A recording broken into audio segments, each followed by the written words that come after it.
सहनाववतु सहनौ भुनक्तु सह वीर्यं करवावहै तेजस्विनावधीतमस्तु मा विद्विषावहै।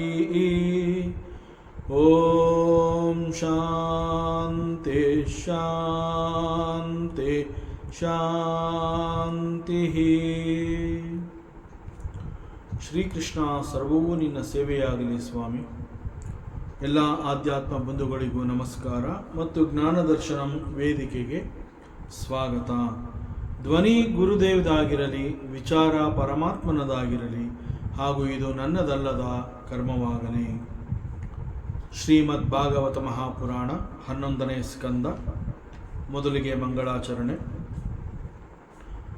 ಜನ್ಮಾದ್ಯಸ್ಯ ಯತೋನ್ಮಯಾದಿತರತಃ ಚಾರ್ತೇಷ್ವಭಿಘ್ನಸ್ವರಾಟ್ ತೇನೇ ಬ್ರಹ್ಮಹೃದಾಯ ಆದಿಕವಯೇ ಮುಹ್ಯಂತಿ ಯತ್ಸೂರಯಃ ತೇಜೋ ವಾರಿಮೃದಾಂ ಯಥಾ ವಿನಿಮಯೋ ಯತ್ರ ತ್ರಿಸರ್ಗೋ ಮೃಷಾ ದಾಮ್ನಾ ಸ್ವೇನ ಸದಾ ನಿರಸ್ತಕುಹಕಂ ಸತ್ಯಂ ಪರಂ ಧೀಮಹಿ. ನಾರಾಯಣಂ ನಮಸ್ಕೃತ್ಯ ನರಂ ಚೈವ ನರೋತ್ತಮಂ ದೇವೀಂ ಸರಸ್ವತೀಂ ವ್ಯಾಸಂ ತತೋ ಜಯಮುದೀರಯೇತ್ ತತೋ ಜಯಮುದೀರಯೇತ್.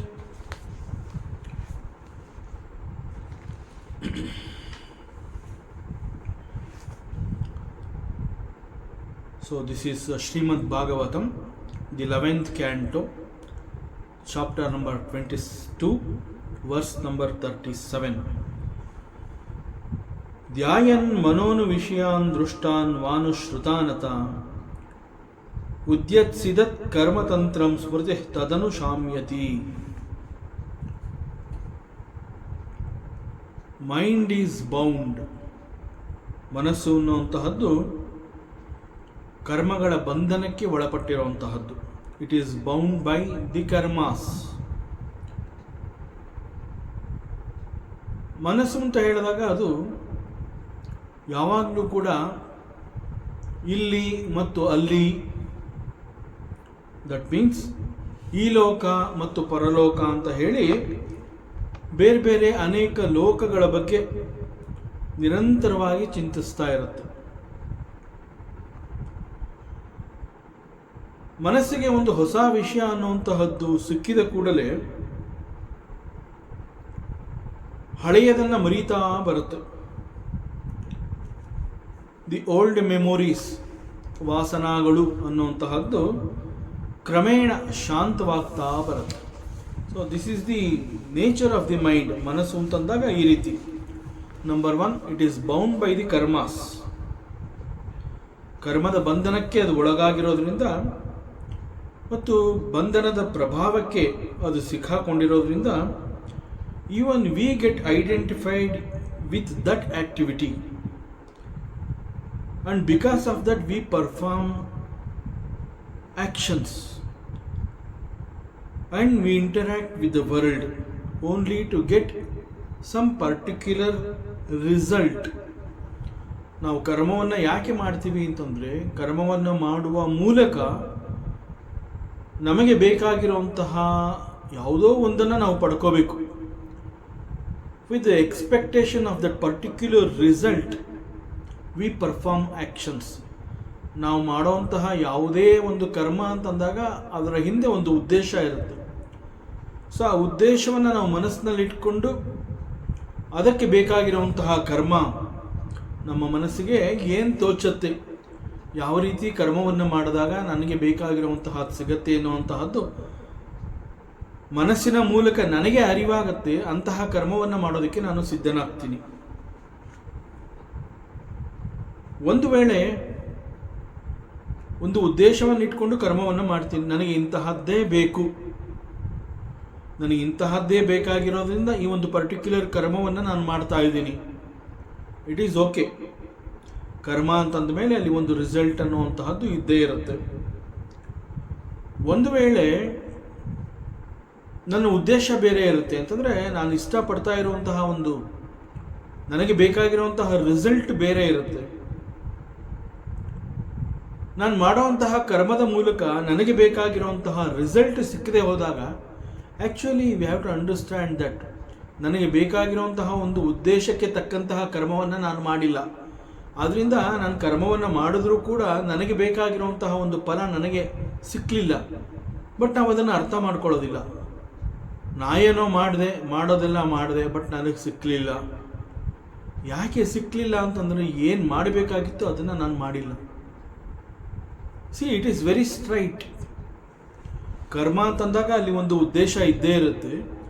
ಉದ್ದೇಶದ ಕಾರಣದಿಂದ ಕರ್ಮವನ್ನು ಮಾಡಬೇಕು. ಮಾಡುವಂತಹ ಕರ್ಮ ಯಾವ ಉದ್ದೇಶ ಸಿಗುತ್ತೆ ಆ ಉದ್ದೇಶಕ್ಕೆ ಬೇಕಾಗಿರುವಂತಹ ಕರ್ಮವನ್ನು ನಾವು ಮಾಡಬೇಕಾಗುತ್ತೆ.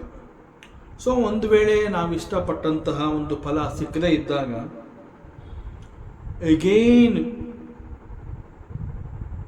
ನಮ್ಮ ಮನಸ್ಸು ನಮ್ಮ ಒಂದು ಸುಪ್ತ ಚಿತ್ತಕ್ಕೆ ಜಾರಿ ಹೋಗುತ್ತೆ. ಅಂತಂದರೆ ನಾನು ಇಂತಹದ್ದು ಬೇಕು ಅಂತ ಹೇಳಿ ಈ ಕರ್ಮವನ್ನು ಮಾಡಿದೆ, ಆದರೆ ಅದು ನನಗೆ ಸಿಕ್ಕಲಿಲ್ಲ. ಸೊ ನನಗೆ ಬೇಕಾಗಿರುವಂತಹದ್ದು ಸಿಕ್ಕಲಿಲ್ಲ ಅನ್ನುವಂತಹ ಒಂದು ನೆನಪು ಅಥವಾ ಒಂದು ಕೊರಗು, ಒಂದು ಚಿಂತೆ, ಅದು ಕ್ರಮೇಣ ನನ್ನ ಚಿತ್ತಕ್ಕೆ ಜಾರಿ ಹೋಗಿ ಮಾಸಿ ಹೋಗುತ್ತೆ. ಅದು ಚಿತ್ತದ ಆಳಕ್ಕೆ ಹೊರಟೋಗುತ್ತೆ. ನನಗೆ ಇಂತಹದ್ದೇ ಬೇಕು ಅನ್ನೋ ಆಸೆಯಿಂದ ನಾನು ಇಂತಹ ಕರ್ಮವನ್ನು ಮಾಡಿದೆ, ಆದರೆ ಅದು ನನಗೆ ಸಿಕ್ಕಲೇ ಇಲ್ಲ. ನಾನು ಎಕ್ಸ್ಪೆಕ್ಟ್ ಮಾಡಿದ ರಿಸಲ್ಟ್ ನನಗೆ ಬರಲಿಲ್ಲ. ಬಟ್ ಈ ಒಂದು ನೆನಪಿರಬಹುದು, ನೋವಿರಬಹುದು, ಅದೊಂದು ನಿರಾಶೆ ಆಗಿರಬಹುದು, ಅದು ಏನೇ ಆಗಿರಬಹುದು, ಒಟ್ಟಿನಲ್ಲಿ ನನಗೆ ಬೇಕಾಗಿರುವಂತಹದ್ದು ಸಿಕ್ಕಲಿಲ್ಲ. ಮತ್ತೆ ನಾನು ಅದಕ್ಕಾಗಿ ಪ್ರಯತ್ನ ಪಡಬಹುದು, ದಟ್ ಈಸ್ ಡಿಫರೆಂಟ್. ಅಥವಾ ನನ್ನ ಮನಸ್ಸು ಬದಲಾಗಿ ನನಗಿನ್ನು ಅದು ಬೇಡ, ನಾನು ಬೇರೆ ಯಾವುದಾದ್ರೂ ಇನ್ನೇನಾದ್ರು ನಾನು ಪಡ್ಕೋತೀನಿ ಅಂತ ಹೇಳಿ ನಾನು ಬೇರೆ ಒಂದು ಕರ್ಮವನ್ನೇ ಕೂಡ ನಾನು ಆರಿಸ್ಕೋಬಹುದು. Both the possibilities are there. That is again ನಾನು ಒನ್ ಮೋರ್ ಅಟೆಂಪ್ಟ್ ಮಾಡಬಹುದು. ಯಾಕೆಂದರೆ ನನಗೆ ಬೇಕಾಗಿರುವಂತಹದ್ದು ಈಗ ನಾನು ಮಾಡಿದ ಕರ್ಮದಿಂದ ಸಿಕ್ಕಲಿಲ್ಲ ಅಂತಂದಮೇಲೆ ಮತ್ತೆ ನಾನೇ ಅದಕ್ಕಾಗಿ ಪ್ರಯತ್ನವನ್ನು ಮಾಡಬಹುದು. That is one possibility. Another possibility, ನನಗೆ ಇಂತಹದ್ದು ಬೇಕು ಅಂತ ಹೇಳಿ ಅದಕ್ಕಾಗಿ ನಾನು ಇಂತಹ ಒಂದು ಕರ್ಮವನ್ನು ಮಾಡಿದೆ ಬಹಳ ಕಷ್ಟಪಟ್ಟು, ಆದರೂ ಕೂಡ ಏನೋ ಸಿಕ್ಕಲೇ ಇಲ್ವಲ್ಲ, ಲೆಟ್ ಮಿ ಡ್ರಾಪ್ ಇಟ್, ಇದನ್ನು ಕೈ ಬಿಟ್ಬಿಡೋಣ, ಬೇರೆ ಏನಾದರೂ ನೋಡೋಣ ಅಂತ ಹೇಳಿ ನನ್ನ ಮನಸ್ಸು ಮತ್ತೊಂದು ವಸ್ತು ಅಥವಾ ಮತ್ತೊಂದು ಉದ್ದೇಶದ ಹಿಂದೆ ಅದು ಹೋಗ್ಬೋದು. So both the possibilities are there when I don't get what I expect out of some karmas, out of some action. But ಅದು ನಾನು ಕರ್ಮವನ್ನು ಮಾಡಿದ ನಂತರದಲ್ಲಿ ನನಗೆ ಬೇಕಾಗಿರುವಂತಹದ್ದು ನನಗೆ ಸಿಕ್ಕಲಿಲ್ಲ ಅಂತಂದಾಗ ಅದರ ನೆನಪು, ಸೊ ಅದರ ಒಂದು ನೋವು ಅಥವಾ ಆ ಒಂದು ನಿರಾಶೆ, ಅದೇನು ಬೇಕಾದರೂ ಆಗಿರಬಹುದು, ಅಂತಹ ಒಂದು ವಾಟ್ ಎವರ್ ಇಟ್ ಈಸ್, ಅದು ಸುಪ್ತವಾದ ಚಿತ್ತದ ಆಳಕ್ಕೆ ಜಾರಿ ಹೋಗಬಹುದು. ಅದು ಚಿತ್ತದೊಳಗಡೆ ಹೋಗಿ ಸೇರಿಕೊಳ್ಳುತ್ತೆ. ಏನಾಗುತ್ತೆ ಅಲ್ಲಿ ಚಿತ್ತದಲ್ಲಿ ಹೋಗಿ ಸೇರಿಕೊಂಡು?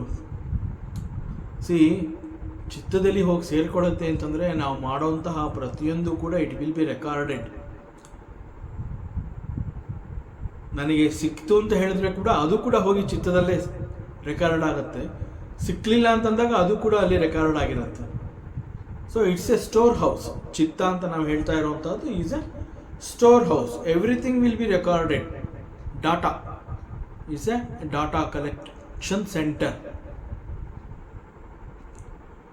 ಅಲ್ಲಿ ಹೋಗಿ ಈ ಸಿಗದೇ ಇರುವಂತಹ ಈ ಒಂದು ಕಹಿ ನೆನಪು ಅಥವಾ ನಿರಾಶೆ ಅನ್ನುವಂತಹದ್ದು ಈ ರೀತಿ ಚಿತ್ತದ ಸುಪ್ತ ಸ್ಥಳಕ್ಕೆ ಜಾರಿ ಹೋಗಬಹುದು. ಕ್ರಮೇಣ ಅದು ಮತ್ತೊಂದು ವಾಸನ ಆಗಿ ಮುಂದೆ ಯಾವುದೋ ಒಂದು ಸೂಕ್ತ ಸಮಯದಲ್ಲಿ ಆ ಒಂದು ವಾಸನ ಮತ್ತೆ ತನ್ನನ್ನು ತಾನು ಪ್ರಕಟಿಸಿಕೊಳ್ಳಲು ಅದು ಇಟ್ ವಿಲ್ ಬಿ ವೇಟಿಂಗ್. ಮತ್ತೆ ಅದು ನಮ್ಮನ್ನು ಪ್ರಚೋದನೆಗೆ ಒಳಪಡಿಸಿ ನನ್ನ ಕೈನಲ್ಲಿ ಕರ್ಮವನ್ನು ಮಾಡಿಸುತ್ತೆ. ನಾವು ಅನೇಕ ಸಂದರ್ಭದಲ್ಲಿ ನಾನು ಯಾಕೆ ಇಂತಹ ಕರ್ಮವನ್ನು ಮಾಡಿದೆ, ಯಾಕೆ ಇಂತಹ ಕೆಲಸವನ್ನು ನಾನು ಮಾಡಿದೆ, ನಾನು ಅಂದ್ಕೊಂಡಿರಲಿಲ್ಲ ಬಟ್ ಮಾಡೋ ಹಾಗಾಯಿತು. ಪ್ರಿಪ್ರೇಷನ್ನೇ ಇರಲಿಲ್ಲ, ಆದ್ರೂ ಆಲ್ ಆಫ್ ಎ ಸಡನ್ ಒಂದು ಕರ್ಮವನ್ನು ಮಾಡೋ ಹಾಗಾಯಿತು ಅಂತಂದರೆ ಯಾವ ಒಂದು ವಾಸನ ಅನ್ನುವಂತಹದ್ದು ಚಿತ್ತದ ಆಳದಲ್ಲಿ ಜಾರಿರುತ್ತೆ, ಒಂದು ಸೂಕ್ತ ಸಮಯದಲ್ಲಿ ಅದು ಬಹಳ ಮೇಲ್ಭಾಗಕ್ಕೆ ಬರುತ್ತೆ, ಸರ್ಫೇಸ್ ಲೆವೆಲ್ಗೆ ಬಂದು ನನ್ನನ್ನು ಪ್ರಚೋದನೆ ಮಾಡುತ್ತೆ, ಪ್ರವೋಕ್ ಮಾಡುತ್ತೆ, ಡೂ ಇಟ್. ಸೊ ಅನೇಕ ಸಂದರ್ಭಗಳಲ್ಲಿ ನಾವು ಯೋಚನೆ ಮಾಡ್ತೀವಿ, ಏನು ನನಗೆ ಇದರ ಬಗ್ಗೆ ಇಲ್ಲಿವರೆಗೆ ಆಸಕ್ತಿ ಇರಲಿಲ್ಲ, ಈಗ sudden all of A sudden ಯಾಕೆ ನನಗೆ ಇಷ್ಟೊಂದು ಇದರಲ್ಲಿ ಆಸಕ್ತಿ ಉಂಟಾಗ್ತಾ ಇದೆ, ಇಲ್ಲಿವರೆಗೆ ನಾನು ಇದರ ಬಗ್ಗೆ ಗಮನವನ್ನೇ ಕೊಟ್ಟಿರಲಿಲ್ಲ. ನಾವು ಇಂತಹ ಆಲೋಚನೆಗಳನ್ನು ಮಾಡ್ತೀವಿ. It is all because of this. ಬಹಳ ಹಿಂದೆ ನಡೆದು ಹೋದಂತಹ ಒಂದು ಘಟನೆ ಅದು ನಮ್ಮ ಚಿತ್ತದಲ್ಲಿ ಬಹಳ ಆಳದಲ್ಲಿ ಬೇರೂರಿರುತ್ತೆ. ಅದು ಒಂದು ಸೂಕ್ತ ಸಮಯವನ್ನು ನೋಡಿಕೊಂಡು ಪ್ರಕಟಗೊಳ್ಳುತ್ತೆ. ಸೊ ಇದು ಅದೇ ಜನ್ಮದಲ್ಲೇ ಆಗಬಹುದು, ಅನೇಕ ವರ್ಷಗಳ ನಂತರದಲ್ಲಿ ಆಗಬಹುದು, ಅಥವಾ ಎಷ್ಟೋ ಜನ್ಮಗಳ ನಂತರದಲ್ಲಿ ಕೂಡ ಆಗಬಹುದು. So it gets manifest as a new thought. It manifest as a new thought. ಆದ್ದರಿಂದ ನಾವು ಇಲ್ಲಿವರೆಗೆ ನಾನು ಇದರ ಬಗ್ಗೆ ಗಮನ ಕೊಟ್ಟಿರಲಿಲ್ಲ, ಆಲ್ ಆಫ್ ಎ ಸಡನ್ ಈ ಒಂದು ಯೋಚನೆ ಬಂತು, ಇಟ್ಸ್ ಎ ನ್ಯೂ ಥಾಟ್ ಅಂತ ಹೇಳ್ತೀವಿ. Yes, exactly, it's a new thought. It was unmanifest. ಅದು ಚಿತ್ತದ ಆಳದಲ್ಲಿ ಇರೋವರೆಗೂ ಇಟ್ ವಾಸ್ ಅನ್ಮ್ಯಾನಿಫೆಸ್ಟ್. ಆ ಸರ್ಫೇಸ್ ಲೆವೆಲ್ಗೆ ಬಂದು ನನಗೆ ಪ್ರವೋಕ್ ಮಾಡತ್ತಲ್ಲ, ಆಗ it manifest as a new thought. So ಅದು ಮತ್ತೆ ಕರ್ಮ ಮಾಡೋದಕ್ಕೆ ನನ್ನನ್ನು ಪ್ರಚೋದಿಸುತ್ತೆ. Yes, do it now. So the mind is under the control of the ಕರ್ಮ.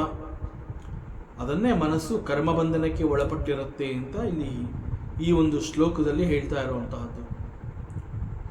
The mind is bound by the karmas. ಇದೊಂಥರ ಸೈಕಲ್ ಇದು. So under the pressure of the vasanas, ಪೂರ್ವ ವಾಸನ ಅಂತ ನಾವು ಹೇಳ್ತೀವಿ, ಬಹಳ ಹಳೆಯ ನೆನಪು ಮರುಕಳಿಸಿ ಬಂತು ಅಂತೀವಿ. ಸೊ ಒಂದು ಪೂರ್ವ ವಾಸನ ಅನ್ನುವಂತಹದ್ದು under that pressure, under the pressure of this ಪೂರ್ವ ವಾಸನ, the future existent depends on the ಸೋಲ್.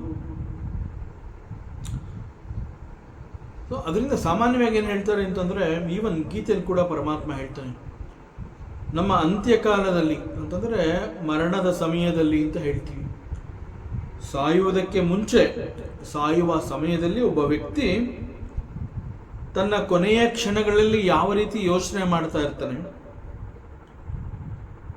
ಆ ಯೋಚನೆಗಳಿಗೆ ತಕ್ಕಂತೆ ಅವನ ಮುಂದಿನ ಗತಿ ಅನ್ನುವಂತಹದ್ದು ನಿರ್ಧಾರವಾಗುತ್ತೆ.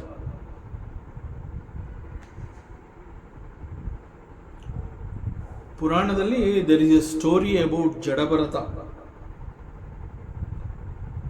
ಜಡಭರತನ ಮುಂದಿನ ಜನ್ಮ ಕೂಡ ಈ ರೀತಿ ಒಂದು ಕೊನೆಯ ಅಂತ್ಯ ಕ್ಷಣದಲ್ಲಿ, ಅಂತಿಮ ಸಮಯದಲ್ಲಿ ಅವನೇನು ಯೋಚನೆ ಮಾಡ್ತಾ ಇರ್ತಾನೆ, ಅದಕ್ಕೆ ತಕ್ಕಂತೆ ಅವನ ಜನ್ಮ ನಿರ್ಧಾರವಾಗುತ್ತೆ, ಮುಂದಿನ ಗತಿ ನಿರ್ಧಾರವಾಗುತ್ತೆ. ಈ ಭರತ ಬಹಳ ದೀರ್ಘಕಾಲದವರೆಗೆ, ಪುರಾಣದ ವರ್ಣನೆಯ ಪ್ರಕಾರ 10,000 ವರ್ಷಗಳ ಕಾಲ ತಪಸ್ಸು ಮಾಡಿರ್ತಾನೆ. ತಪಸ್ಸಿನ ಉದ್ದೇಶ ಏನು ಅಂತಂದ್ರೆ to know the truth, that's all. ಒಂದು ಅಂತಿಮ ಸತ್ಯವನ್ನು ತಿಳ್ಕೋಬೇಕಾಗಿರುತ್ತೆ. He wanted to know that truth, moksha, what is moksha. So ಈ ಒಂದು ರಹಸ್ಯವನ್ನು ಭೇದಿಸಬೇಕು ಅಂತ ಹೇಳಿ ಅವನು 10,000 ವರ್ಷಗಳಷ್ಟು ಕಾಲ, ಬಹಳ ದೀರ್ಘ ಸಮಯದವರೆಗೆ ಅವನು ಒಂದು ತಪಸ್ಸನ್ನು ಮಾಡಿರ್ತಾನೆ, ಪರಮಾತ್ಮನನ್ನು ಕುರಿತು ತಪಸ್ಸನ್ನು ಮಾಡಿರ್ತಾನೆ. ಇಂತಹ ಒಬ್ಬ ದೊಡ್ಡ ತಪಸ್ವಿ ಭರತ, ಅವನ ಆಶ್ರಮದಲ್ಲಿದ್ದಂತಹ ಒಂದು ಜಿಂಕೆ, ಆ ಜಿಂಕೆಯೊಂದಿಗೆ ಅವನಿಗೆ ಬಹಳ ಸಲುಗೆ ಬೆಳೆಯುತ್ತೆ, ತುಂಬ attachment ಬೆಳೆಸ್ಕೋತಾನೆ.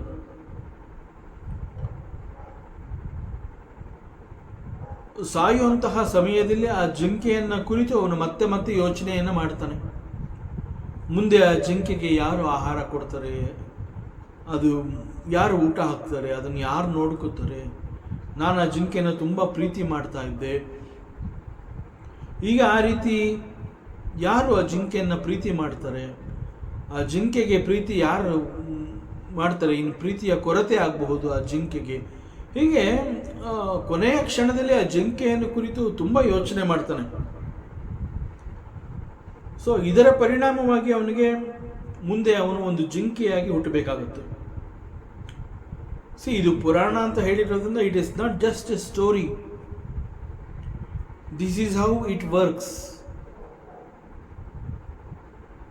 The memories, it's called the karmas are the vasanas. It works like this.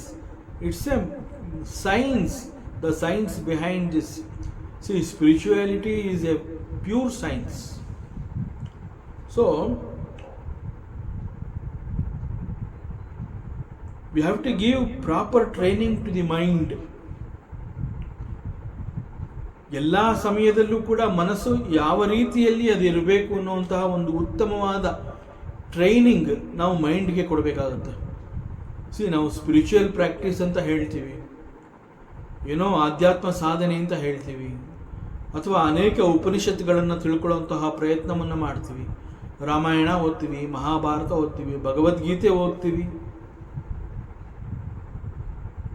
ಬಹಳ ದೊಡ್ಡ ಶಾಸ್ತ್ರಗಳನ್ನೆಲ್ಲ ತಿಳ್ಕೊತೀವಿ, ಬ್ರಹ್ಮಸೂತ್ರ ಓದ್ತೀವಿ. ಸೊ ಇವೆಲ್ಲ ನಾವು ಸಾಧನೆ ಅಂತ ತಿಳ್ಕೊತೀವಿ.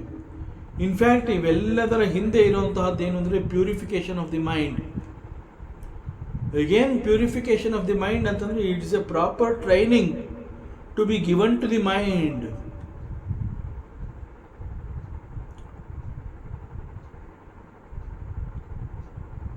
See, it is the pure mind that can attain the knowledge. See, what is the qualification to attain this Atma Gnana? ಆತ್ಮಜ್ಞಾನಕ್ಕೆ ಮುಖ್ಯವಾಗಿ ಬೇಕಾಗಿರುವಂತಹದ್ದೇ ನಿರ್ಮಲವಾದಂತಹ ಮನಸ್ಸು.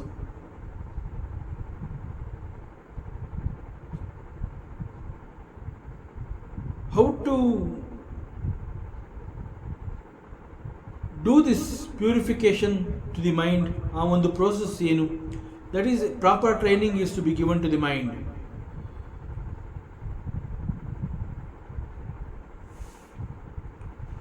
ಸಿ,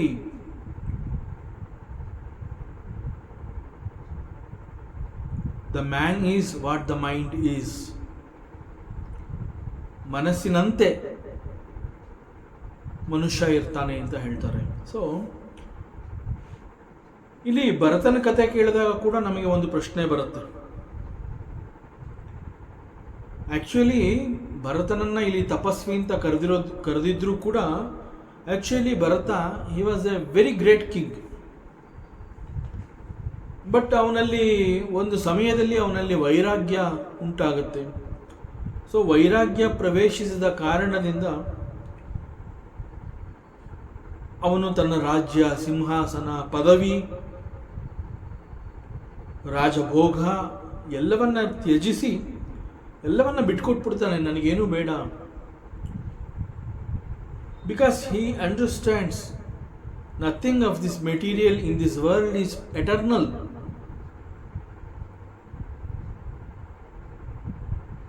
ಈ ಒಂದು ಕಿಂಗ್ಡಮ್ ಇರಬಹುದು, ಈ ಒಂದು ಐಶ್ವರ್ಯ ಇರಬಹುದು, ಇದ್ಯಾವುದು ಶಾಶ್ವತ ಅಲ್ಲ. ಸೊ ಶಾಶ್ವತವಲ್ಲದರ ಜೊತೆಗೆ ನಾನು ಯಾಕೆ ಇರಬೇಕು? ಸೊ ಹೀಗಾಗಿ ಶಾಶ್ವತವಾಗಿರುವಂತಹದ್ದು ಯಾವುದು ಅನ್ನೋದನ್ನು ತಿಳ್ಕೋಬೇಕು. So because of this desire ಅವನಲ್ಲಿ ವೈರಾಗ್ಯ ಅನ್ನುವಂತಹದ್ದು ಪ್ರವೇಶಿಸುತ್ತೆ. ಸೊ ವೈರಾಗ್ಯ ಹೊಂದಿದ ಕಾರಣದಿಂದ ಭರತ ಎಲ್ಲವನ್ನ ತ್ಯಜಿಸ್ತಾನೆ. ರಾಜ್ಯ, ಸಂಪತ್ತು, ಐಶ್ವರ್ಯ, ಸಿಂಹಾಸನ, ಪದವಿ, ಅರಮನೆ, ದ ಎಂಟೈರ್ ಕಿಂಗ್ಡಮ್, ನನಗೆ ಯಾವುದು ಬೇಡ. ಸೊ ಯಾವುದು ಬೇಡ ಅಂತ ಹೇಳಿ ಅವನೇನು ಮಾಡ್ತಾನೆ, ಸತ್ಯವನ್ನು ಹುಡುಕುವಂತಹ ಪ್ರಯತ್ನವನ್ನು ಮಾಡಿ ಅವನೇನು ಮಾಡ್ತಾನೆ, he did tapasya for a very long period. See ಪುರಾಣದ ಪ್ರಕಾರ it is 10,000 years. That means it is not in numbers. 10,000 ಅಂತಂದಾಗ ಅದನ್ನು for a long period. So he did tapasya for a very long time. ಅಷ್ಟು ದೊಡ್ಡ ತಪಸ್ಸನ್ನು ಅವನು ಮಾಡ್ತಾ ಇದ್ದಾನೆ ಅಂತಂದಾಗ ಅವನ ಮನಸ್ಸು ಕೂಡ ಅದಕ್ಕೆ ಸಹಕರಿಸಿದೆ ಅಂತಂದಾಗ, ಸಿ ಅವನ spiritual practice is also great. That we have to understand. ಅಷ್ಟು ದೊಡ್ಡ ತಪಸ್ವಿ ಅಂತಹ ಒಂದು ಸ್ಪಿರಿಚುವಲ್ ಪ್ರಾಕ್ಟೀಸ್ ಸಾಧನೆ ಮಾಡಿರುವಂತಹ ಈ ಭರತ ತನ್ನ ಕೊನೆಯ ಸಮಯದಲ್ಲಿ ಎಲ್ಲೋ ಕೆಲವು ಕ್ಷಣಗಳ ಕಾಲ ಜಿಂಕೆಯನ್ನು ಕುರಿತು ಯೋಚನೆ ಮಾಡ್ತಾನೆ. ಬಟ್ ಅವನು ತಪಸ್ಸು ಮಾಡಿದ ಅವಧಿಗೆ ಕಂಪೇರ್ ಮಾಡಿದ್ರೆ ಜಿಂಕೆಯನ್ನು ಕುರಿತು ತಪಸ್ಸು ಮಾಡಿರುವಂತಹದ್ದು ಕೆಲವೇ ಕ್ಷಣಗಳು. But he did tapasya for 10,000 years and his spiritual practice is so great and his mind is so firm because he did tapasya, he did spiritual practice. And ಅವನಲ್ಲಿ ಎಷ್ಟು ಸ್ಟ್ರೆಂತ್ ಇತ್ತು ಅಂತಂದರೆ entire Kingdom he left. So it is not that easy. ವೈರಾಗ್ಯ ಅಂತ ಹೇಳಿದಾಗ ವೈರಾಗ್ಯ is a very great strength. ಎಲ್ಲವನ್ನ ಬಿಟ್ಕೊಡ್ಬೇಕು ಅಂತಂದರೆ ಅದಕ್ಕೆ the strength of a sanyasi, you just cannot compare the strength of the sanyasi. It's not that easy. I do not world, ಅದು ಅಷ್ಟು ಸುಲಭವಾಗಿ ಹೇಳೋದಕ್ಕೆ ಸಾಧ್ಯ ಇಲ್ಲ. ಇಲ್ಲಿ ಭರತ 10,000 years ಅಷ್ಟು ದೀರ್ಘಕಾಲದವರೆಗೆ ತಪಸ್ಸನ್ನು ಮಾಡಿದ್ದಾನೆ ಅಂತಂದರೆ ಜಸ್ಟ್ ಇಮ್ಯಾಜಿನ್ ಅವನ ಸ್ಪಿರಿಚುವಲ್ ಪ್ರಾಕ್ಟೀಸ್ ಎಷ್ಟು ಸ್ಟ್ರೆಂತ್ ಇತ್ತು, ಅವನ ಮನಸ್ಸು ಹೇಗೆ ಕೋಆಪರೇಟ್ ಮಾಡಿದೆ. With all these things for A few seconds, ಕೆಲವೇ ಕ್ಷಣಗಳ ಕಾಲ ಅವನು ಜಿಂಕೆಯನ್ನು ಕುರಿತು ಯೋಚನೆಯನ್ನು ಮಾಡ್ತಾನೆ. ಮುಂದೆ ಈ ಜಿಂಕೆಗೆ ಏನು ಗತಿ, ಇಲ್ಲಿ ಯಾರು ಇಲ್ಲದೆ ಹೋದರೆ ಆ ಜಿಂಕೆಗೆ ಯಾರು ಊಟ ಹಾಕ್ತಾರೆ, ಯಾರು ಪ್ರೀತಿ ಮಾಡ್ತಾರೆ. ಬಟ್ ಜಿಂಕೆಯನ್ನು ಕುರಿತು ಅವನು ಚಿಂತೆ ಮಾಡಿದ್ದು ಕೆಲವೇ ಕ್ಷಣಗಳ ಕಾಲ. ಆ ಕೆಲವೇ ಕ್ಷಣಗಳ ಕಾಲ ಈಸ್ ವೆರಿ ಇಂಟೆನ್ಸ್. ಅದು ಕೆಲವೇ ಕ್ಷಣಗಳ ಕಾಲ, but it was very intense. The intense thinking about that ಜಿಂಕೆ. ಸೊ ಅವನು ಬಿಕಾಸ್ ಆಫ್ ದಟ್ ಅವನು ಜಿಂಕೆಯಾಗಿ ಹುಟ್ಟಬೇಕಾಯಿತು. ಸೊ ಈ ಸಮಯದಲ್ಲಿ ಬರುವಂತಹ ಪ್ರಶ್ನೆ ಏನು ಅಂತಂದರೆ, ಕೆಲವೇ ಕ್ಷಣಗಳ ಕಾಲ ಅವನು ಜಿಂಕೆಯನ್ನು ಕುರಿತು ಚಿಂತೆ ಮಾಡಿದ್ದಕ್ಕೆ ಅವನು ಜಿಂಕೆಯಾಗಿ ಹುಟ್ಟಿ ಬಂದ. ಬಟ್ 16,000 ವರ್ಷಗಳ ಕಾಲ ಅವನು ಅಷ್ಟು ದೊಡ್ಡ ತಪಸ್ಸು ಮಾಡಿದನಲ್ಲ, ಅದಕ್ಕೇನು ಪ್ರತಿಫಲ ಇಲ್ವಾ ಹಾಗಾದರೆ? Yes, exactly. ಅವನು ಮತ್ತೆ ಜಿಂಕೆಯಾಗಿ ಹುಟ್ಟಿದ್ದು ಅಗೇನ್ ಒಂದು ಋಷಿಯ ಆಶ್ರಮದಲ್ಲಿ ಅವನು ಜಿಂಕೆಯಾಗಿ ಹುಟ್ಟುತ್ತಾನೆ. ಆ ಆಶ್ರಮದಲ್ಲಿ ಅವನಿಗೆ ಅನೇಕ ಋಷಿ ಮುನಿಗಳ ಸಂಪರ್ಕ, ಅನೇಕ ಜನಗಳು ಆ ಜಿಂಕೆಯನ್ನು ಪ್ರೀತಿ ಮಾಡ್ತಾರೆ. ದಿನನಿತ್ಯ ಆ ಜಿಂಕೆ ಆಶ್ರಮದಲ್ಲಿ ವೇದಘೋಷಗಳನ್ನು ಕೇಳುತ್ತೆ, ಅಲ್ಲಿ ನಡೆಯುವಂತಹ ಹೋಮ ಹವನ ಜೊತೆಗೆ ಅಲ್ಲಿ ಸಿಗುವಂತಹ ಪ್ರಸಾದ, ದ ಸಾತ್ವಿಕ್ ಎನ್ವಿರಾನ್ಮೆಂಟ್, ಸೊ ಇವೆಲ್ಲ ಅಲ್ಲಿಗೆ ಸಿಗತ್ತೆ. ಸೊ ಎಲ್ಲರಿಂದ ಪ್ರೀತಿ ಪಡೆಯುತ್ತೆ. ಕೊನೆಗೆ ಆ ಜಿಂಕೆಗೆ ಸಂಹವ್ ಒಂದು ಸಂದರ್ಭದಲ್ಲಿ ದ ಜಿಂಕೆ it could recall it the memory of it's previous life.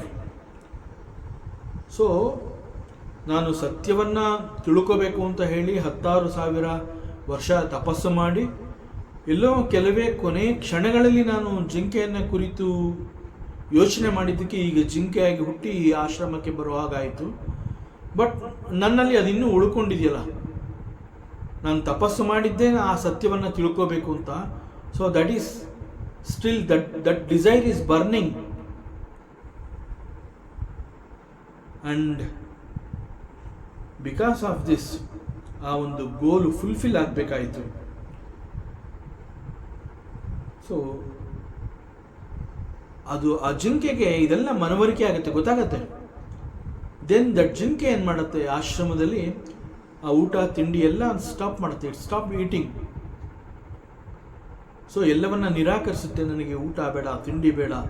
Because it knows that it is really not the ಜಿಂಕೆ. ಜಿಂಕೆ ಈಸ್ ದಿ ಪ್ರಾರಬ್ಧ ಕರ್ಮ ಆಫ್ ದಟ್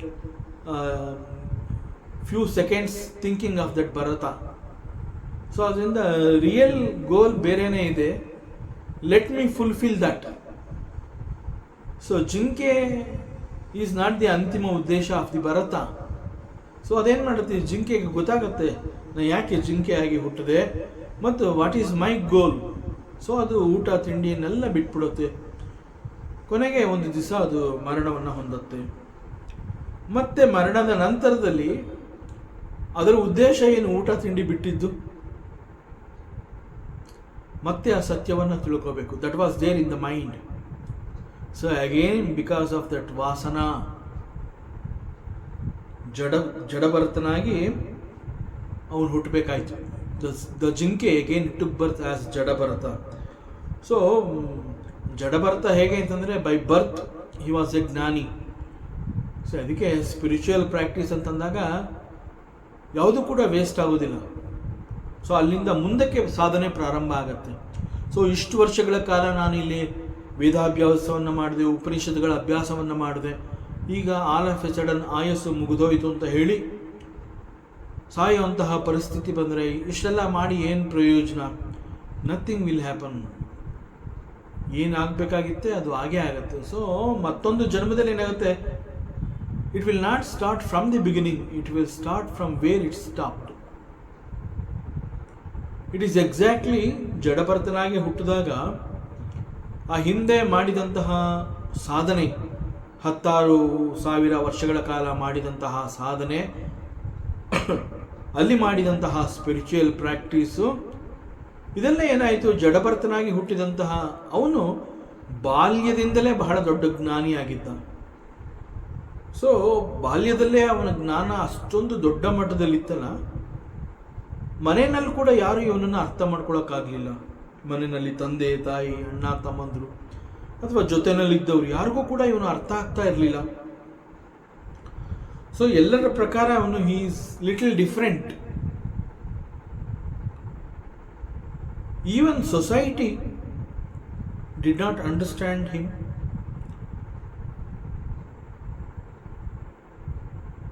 ಸೊ ಎಲ್ಲರ ಪ್ರಕಾರ ಹಿ ಈಸ್ ಗುಡ್ ಫಾರ್ ನಥಿಂಗ್. ಯಾಕೆ ಅಂತಂದರೆ ಜಡಭರತ ಯಾಕೆ ಅಂತಂದರೆ ಅವನು ಹೋಗಿ ಒಂದು ಕಡೆ ಕೂತ್ಕೊಂಡ್ಬಿಟ್ರೆ ಬೇರೆ ಏನೂ ಮಾಡ್ತಾ ಇರಲಿಲ್ಲ, ಮಾಡೋವಂತಹದ್ದು ಏನೂ ಇರಲಿಲ್ಲ, ಎಲ್ಲ ಮಾಡಿ ಮುಗಿಸಿ ಅವನೀಗ ಈ ಒಂದು ಜನ್ಮದಲ್ಲಿ ಬಂದಿದ್ದಾನೆ ಅವನು. ಸೊ ಅದರಿಂದ ಅವನೇನು ಮಾಡ್ತಾ ಇರಲಿಲ್ಲ ಅಂತ ಹೇಳಿ ಬೆಳಗ್ಗೆಯಿಂದ ಸಂಜೆವರೆಗೆ ಒಂದು ಕಡೆ ಕೂತ್ರೆ ಅಲ್ಲೇ ಕೂತಿರೋವಂತಹದ್ದು. That is why he is called the Jadabharata. So ಅವನು he is good for nothing. So this is the thinking of everybody in the society, in the house. So he is recognized like that. He is good for nothing. So ಸದಾ ಈ ರೀತಿ ಏನು ಮಾಡದೆ ಸುಮ್ಮನೆ ಎಲ್ಲೋ ಒಂದು ಕಡೆ ಕೂತ್ಕೋತಾ ಇದ್ನಲ್ಲ, ಅದರಿಂದ people they used to laugh at him. But ಅವನು ಇವರುಗಳ ಪ್ರಕಾರ ಸುಮ್ಮನೆ ಎಲ್ಲೋ ಕೂತಿದ್ದಾನೆ ಅಂತ, ಏನೂ ಮಾಡ್ತಾ ಇಲ್ಲ, ಅವನ ದೃಷ್ಟಿ ಎಲ್ಲೋ ಇದೆ, ಏನೋ ನೋಡ್ತಾ ಇರ್ತಾನೆ. ಇದೆಲ್ಲ ಅವನನ್ನು ಅರ್ಥ ಮಾಡ್ಕೊಂಡಿರೋಂತಹದ್ದು, ಅವನನ್ನು ನೋಡಿರೋ ದೃಷ್ಟಿಗೆ ಅವನು ಸಿಕ್ಕಿರೋದು ಈ ರೀತಿ. ಬಟ್ ಅವನು ಸಂಪೂರ್ಣವಾಗಿ he has established himself in the atma. And finally because of that great sadhana he attained the moksha. See this is how the mind works. So ಅದರಿಂದ ಮನಸ್ಸು ಅನ್ನುವಂತಹದ್ದು ಕರ್ಮದ ಬಂಧನಕ್ಕೆ ಒಳಪಟ್ಟಿರುತ್ತೆ. ಸೊ ಕರ್ಮದ ಬಂಧನಕ್ಕೆ ಅದು ಒಳಪಟ್ಟಿರೋದ್ರಿಂದ ಪೂರೈಸಿಕೊಳ್ಳಲಾಗದಂತಹ ಅನೇಕಗಳು ವಾಸನಾ ರೂಪಗಳಾಗಿ ಚಿತ್ತದಲ್ಲಿರುತ್ತೆ. ಯಾವುದೆಲ್ಲ ವಾಸನಾ ರೂಪಗಳಾಗಿ ಚಿತ್ತದಲ್ಲಿರುತ್ತೆ, ಒಂದು ಸೂಕ್ತ ಸಮಯದಲ್ಲಿ ಅವೆಲ್ಲವೂ ಹೊರಬಂದು ಅವನನ್ನು ಪ್ರಚೋದಿಸಿ ಮತ್ತೆ ಕರ್ಮದಲ್ಲಿ ತೊಡಗುವಂತೆ ಮಾಡುತ್ತೆ.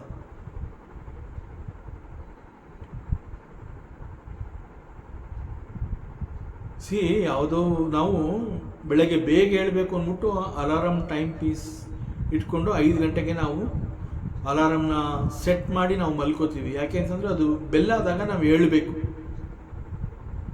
ಆ್ಯಂಡ್ ಮಾರನೇ ದಿವಸ ಅದೇ ರೀತಿ 5 ಗಂಟೆಗೆ ಬೆಲ್ಲಾಗುತ್ತೆ ಅಲಾರಾಮು, ನಾವು ಅದ್ರ ತಲೆ ಮೇಲೆ ಹೊಡೆದ್ಬಿಟ್ಟು ನಾವು ಹೇಳ್ತೀವಿ. ಸೊ ಯಾವ ಉದ್ದೇಶಕ್ಕಾಗಿ ನಾವು ಎದ್ದಿರ್ತೀವಿ ಅದನ್ನು ನಾವು ಮುಂದುವರಿಸ್ತೀವಿ. ನಾವೇ 5 ಗಂಟೆಗೆ ಹೇಳಬೇಕು ಅಂತ ಅಲಾರಾಮ್ ಕೊಟ್ಟಿರೋದ್ರಿಂದ ಅದು ರಿಂಗ್ ಆಯಿತು, ಬೆಲ್ಲ ಆಯಿತು, ನಾವೀಗ ಎದ್ದಿದ್ವಿ. This is our thinking. ಆ್ಯಕ್ಚುಲಾಗಿ ಅಲಾರಾಮ್ ಸೆಟ್ ಮಾಡಿದ್ದು ಅದೆಲ್ಲ ಒಂದು ನಿಮಿತ್ತ ಅಷ್ಟೇ. ಆ್ಯಕ್ಚುಲಾಗಿ 5 ಗಂಟೆಗೆ ಅದು ಬೆಲ್ ಹೊಡೆದಾಗ ನಾವು ಎದ್ವಿ ಅಂತ ನಾವು ಅಂದ್ಕೊಂಡ್ರೂ ಕೂಡ ಆ ಸಮಯದಲ್ಲಿ ನಾವು ಹೇಳೋ ಹಾಗೆ ಮಾಡಿದ್ದು ನಮ್ಮ ಪೂರ್ವದ ಯಾವುದೋ ಒಂದು ಕರ್ಮ. It is the calling of the karma. ಯಾವುದೋ ಒಂದು ನಾವು ಮಾಡಬೇಕಾಗಿರುತ್ತೆ, ಅದು ನಮ್ಮನ್ನು ಬಡದು ಎಬ್ಬಿಸಿರುತ್ತೆ. But we think that because of the alarm I woke up. It is the karma. It is the karma we woke up, not because of the alarm. Alarm is nimitta, that's all. ಅದೊಂದು ಸಾಂಕೇತಿಕ, symbolic, that's all. ನಾವು ನೋಡ್ಬೋದು ಹೆಚ್ಚಿನ ಜನಗಳು alarm time piece ಇಟ್ಕೊಳ್ಳೋದಿಲ್ಲ. ಬೆಳಗ್ಗೆ ಯಾವ ಟೈಮಲ್ಲಿ ಹೇಳಬೇಕು ಅಂತ ಅವರು ಒಂದು ಅನ್ಕೋತಾರೆ, ಆ ಟೈಮಲ್ಲಿ ಅವ್ರು ಹೇಳ್ತಾರೆ. No alarm time piece. ಮಾಡಬೇಕಾಗಿರುವಂತಹ ಕರ್ಮ ಅವ್ರನ್ನ ಬಡಿದು ಎಬ್ಬಿಸುತ್ತೆ. So it is the karma, it is the vasana. So the mind is bound because of this karma bandhana. And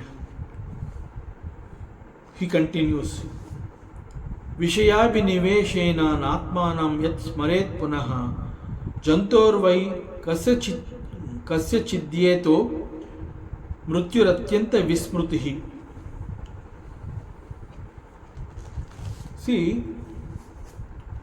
ಮನಸ್ಸಿನ ಮತ್ತೊಂದು ಸ್ವಭಾವ ಏನು ಅಂತಂದರೆ, ಯಾವಾಗಲೂ ಏನೋ ಒಂದು ಹೊಸದನ್ನು ಹುಡುಕ್ತಾ ಇರೋವಂತಹದ್ದು.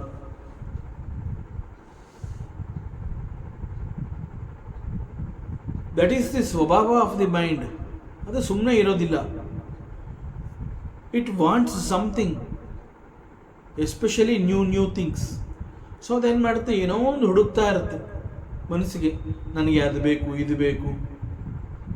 ಯಾವಾಗ ಅದು ಒಂದು ಹೊಸ ವಿಷಯಗಳನ್ನು ಹುಡುಕುತ್ತೆ, ಆಗ ಅದರಲ್ಲಿ ಆಸಕ್ತಿಯನ್ನು ಬೆಳೆಸ್ಕೊಳ್ಳುತ್ತೆ.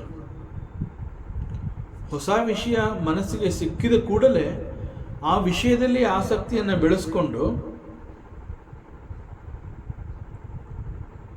ಮನುಷ್ಯನಿಗೆ ತನ್ನ ಹಿಂದಿನ ಸ್ಮರಣೆ ಮರೆಯೋ ಹಾಗೆ ಮಾಡುತ್ತೆ. ಹೊಸ ವಿಷಯ ಸಿಕ್ಕಿದ ಕೂಡಲೇ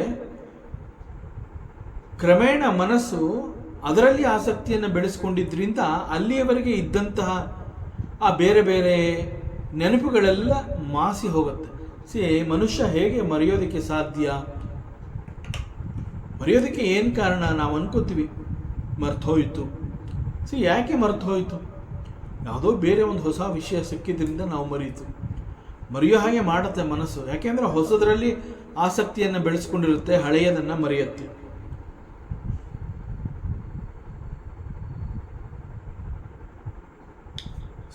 ಈ ಮನಸ್ಸಿನ ಸ್ವಭಾವನೆ ಈ ರೀತಿ ಇರೋದ್ರಿಂದ ಕೇವಲ ಯಾವುದೋ ಒಂದು ಹೊಸ ವಿಷಯ ಸಿಕ್ತು ಅಂತ ಹೇಳಿ ಮನಸ್ಸು ಹಳೆಯ ವಿಷಯಗಳನ್ನು ಮರೆಯುತ್ತೆ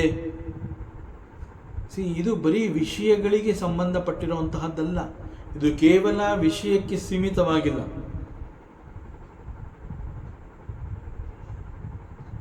ಮನಸ್ಸಿನ ಸ್ವಭಾವ ಹೇಗೆ ಅಂತಂದರೆ, ತನ್ನ ಹಿಂದಿನ ಶರೀರದ ಸ್ಮರಣೆ ಕೂಡ ಅದು ಮರೆತು ಬಿಡುತ್ತೆ ಮನಸ್ಸು.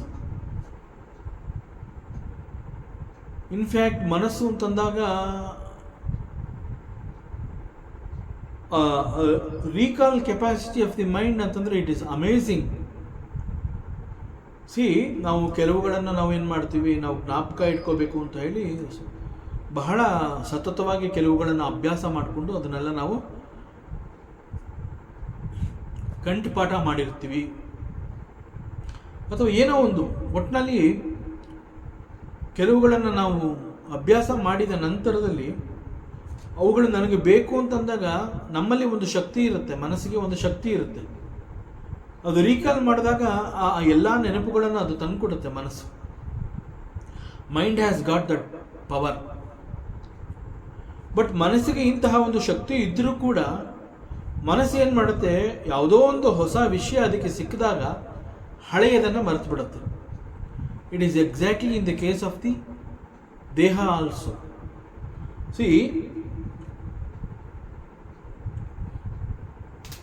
ಮನುಷ್ಯನಿಗೆ ತನ್ನ ಹಿಂದಿನ ಶರೀರದ ಸ್ಮರಣೆ ಸಿಗೋದಿಲ್ಲ. ಈಗ ನಮಗೆ ಮನುಷ್ಯ ಜನ್ಮ ಅನ್ನುವಂತಹದ್ದು ಸಿಕ್ಕಿದೆ. ಈ ಒಂದು ಶರೀರ, ಈ ಶರೀರದಲ್ಲಿ ನಾನು ಹುಟ್ಟಿದ್ದೀನಿ, ಇದು ನನ್ನ ಶರೀರ. ಈ ಶರೀರದ ನೆನಪು ಸದಾ ನನ್ನ ಜೊತೆ ಇರುತ್ತೆ, ಸದಾ ನಾನು ಈ ಶರೀರದ ಜೊತೆನಲ್ಲಿರ್ತೀನಿ. ಬಟ್ ಇದಕ್ಕೆ ಮುಂಚೆ ಇದ್ದಂತಹ ಶರೀರದ ಸ್ಮರಣೆ ನಾನು ಎಷ್ಟೇ ಪ್ರಯತ್ನ ಪಟ್ಟರೂ ಕೂಡ ನನಗೆ ಸಿಗೋದಿಲ್ಲ. Very difficult. ನಾನು ಎಷ್ಟೇ ಪ್ರಯತ್ನ ಮಾಡ್ಬೋದು, ಇದಕ್ಕೆ ಹಿಂದಿನ ನನ್ನ ಜನ್ಮದಲ್ಲಿ ನಾನು ಏನಾಗಿದ್ದೆ, I want to know about it. No, you will not get it. ಹಿಂದಿನ ಜನ್ಮ ಅಥವಾ ಹಿಂದಿನ ಶರೀರದ ಬಗ್ಗೆ ಸಂಪೂರ್ಣವಾಗಿ ಅಲ್ಲಿ ವಿಸ್ಮೃತಿ ಉಂಟಾಗಿರುತ್ತೆ.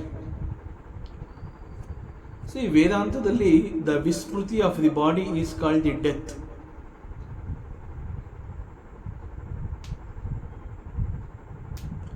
The vismriti of the body is called the death. ಇದು ಬಹಳ ಸೂಕ್ಷ್ಮವಾಗಿ ವೇದಾಂತ ತಿಳಿಸ್ತಾ ಇರುವಂತಹ ಒಂದು ಸತ್ಯ. ಸಾಮಾನ್ಯವಾಗಿ ಮರಣ ಅಂತಂದಾಗ ಅನೇಕರು ಅನೇಕ ರೀತಿಯಲ್ಲಿ ಮರಣದ ಬಗ್ಗೆ ವ್ಯಾಖ್ಯಾನವನ್ನು ಮಾಡ್ಕೋತಾರೆ, ವಿಚಾರಗಳನ್ನು ತಿಳ್ಕೋತಾರೆ, ತಾವೇ ಏನೇನೋ ಅರ್ಥ ಮಾಡ್ಕೋತಾರೆ. ಮರಣ ಅನ್ನುವಂತಹದ್ದು ಅನೇಕರಿಗೆ ಅರ್ಥ ಆಗದೆ ಇರೋದಿಲ್ಲ. ಕೆಲವರಿಗೆ ಅದು ನೋವಿನ ಸಂಗತಿ, ಕೆಲವು ಕಹಿ ನೆನಪು ಅಂತ ಹೇಳ್ತಾರೆ, ಮರೆಯಲಾಗದ ನೆನಪು ಅಂತ ಹೇಳ್ತಾರೆ.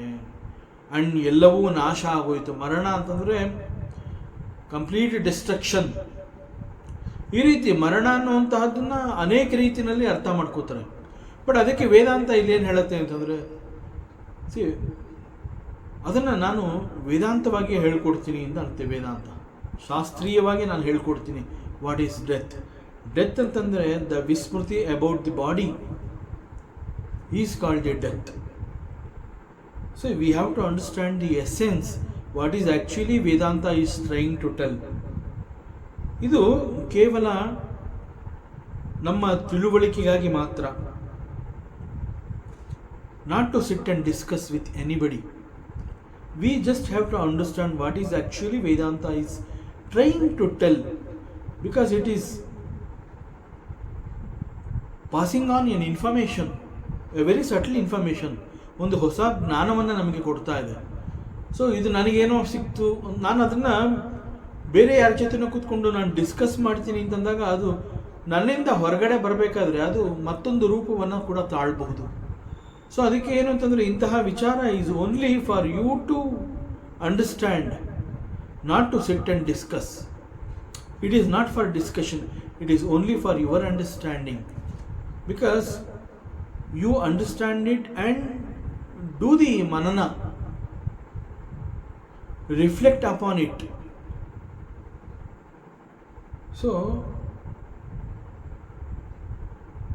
ವೇದಾಂತದ ಕೆಲವು ಸತ್ಯಗಳೇ ಈ ರೀತಿ ಇದೆ. Whether we like it or not, whether we believe it or not, but it is going to declare that this is the truth. That's all. ನನಗೆ ನಂಬಿಕೆ ಇಲ್ಲ, ಇಟ್ ವಿಲ್ ನಾಟ್ ಕೇರ್. ನನಗೆ ಇಷ್ಟ ಆಗ್ತಾ ಇಲ್ಲ, again it will not care. So shastra will not care for our opinions. See, ಇಲ್ಲಿ I will tell you something, you give me your opinion ಅಂತ ಹೇಳ್ತಾ ಇಲ್ಲ ಶಾಸ್ತ್ರ. Shastra as the responsibility of the Vedanta, it is giving you the information, it is giving you the knowledge. So ಆ ಪ್ರಕಾರ ಇಲ್ಲಿ the vismriti about the body is the death.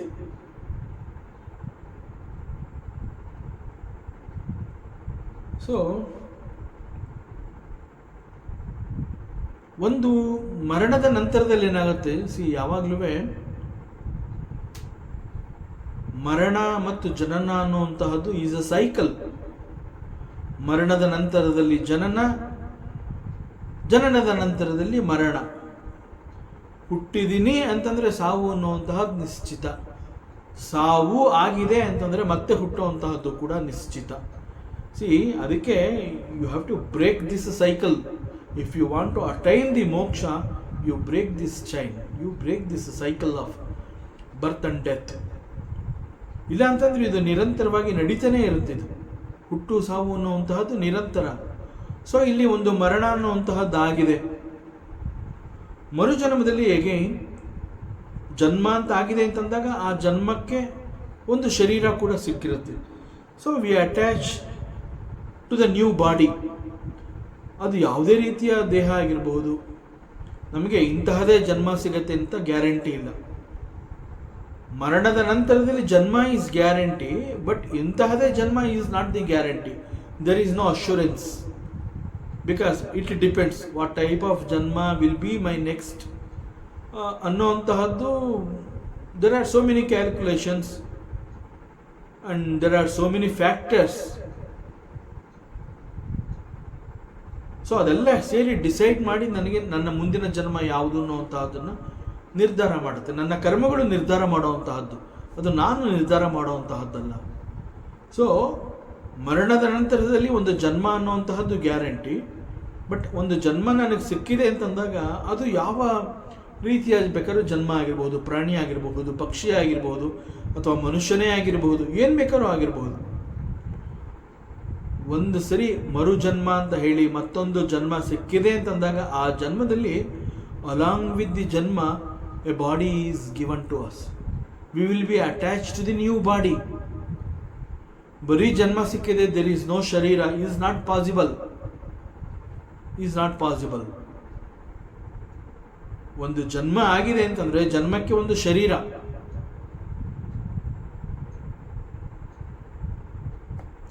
So ಮರುಜನ್ಮದಲ್ಲಿ we attach to the new body, and this new body will be our identification. ಅದು ನಾನು ಅನ್ನುವಂತಹದ್ದು ಆ ಬಾಡಿಯೊಂದಿಗೆ ನಾವು ಗುರುತಿಸ್ಕೋತೀವಿ. ಹೊಸ ದೇಹದ ಸಿಕ್ಕಿದ ನಂತರದಲ್ಲಿ ಆ ದೇಹದೊಂದಿಗೆ ನಾವು ನಮ್ಮನ್ನು ಗುರುತಿಸ್ಕೋತೀವಿ. So our new body will be our identification. Because of this ಹೊಸ ದೇಹ ಸಿಕ್ತಲ್ಲ, ಹೊಸ ದೇಹ ಸಿಕ್ಕಿದ ಕಾರಣದಿಂದ we no longer remember the previous body. ಅದನ್ನೇ ಇಲ್ಲಿ ಹೇಳ್ತಾ ಇರೋಂತಹದ್ದು. ಮನಸ್ಸು ಹೊಸ ವಿಷಯಗಳನ್ನು ಹುಡುಕಿ ಅದರಲ್ಲಿ ಆಸಕ್ತಿಯನ್ನು ಹೊಂದಿದಾಗ ಮನಸ್ಸು ಹಳೆಯ ವಾಸನೆಗಳನ್ನು ಸಂಪೂರ್ಣವಾಗಿ ಮರೆತು ಬಿಡುತ್ತೆ. ಯಾಕೆಂದರೆ ಹೊಸ ವಿಷಯದಲ್ಲಿ ಅದು ಆಸಕ್ತಿಯನ್ನು ತೋರುತ್ತೆ.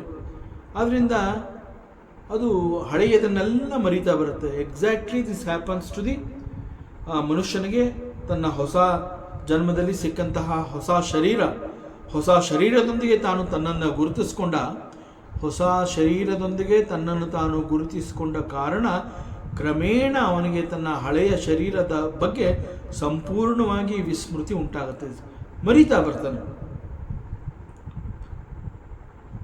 ಸೊ ಹೊಸ ದೇಹದೊಂದಿಗೆ ನಮ್ಮ ನೆಂಟು, ಅಂಟು ಇವೆಲ್ಲ ಪ್ರಾರಂಭ ಆಗುತ್ತೆ. ಸಂಬಂಧ ಇವೆಲ್ಲ ಸೇರಿಕೊಂಡಾಗ ನಮ್ಮ ಪೂರ್ವ ಜನ್ಮದ ಶರೀರದ ಸ್ಮರಣೆ ನಮ್ಮಿಂದ ಬಹಳ ದೂರವಾಗಿ ಉಳ್ಕೊಂಡ್ಬಿಡುತ್ತೆ.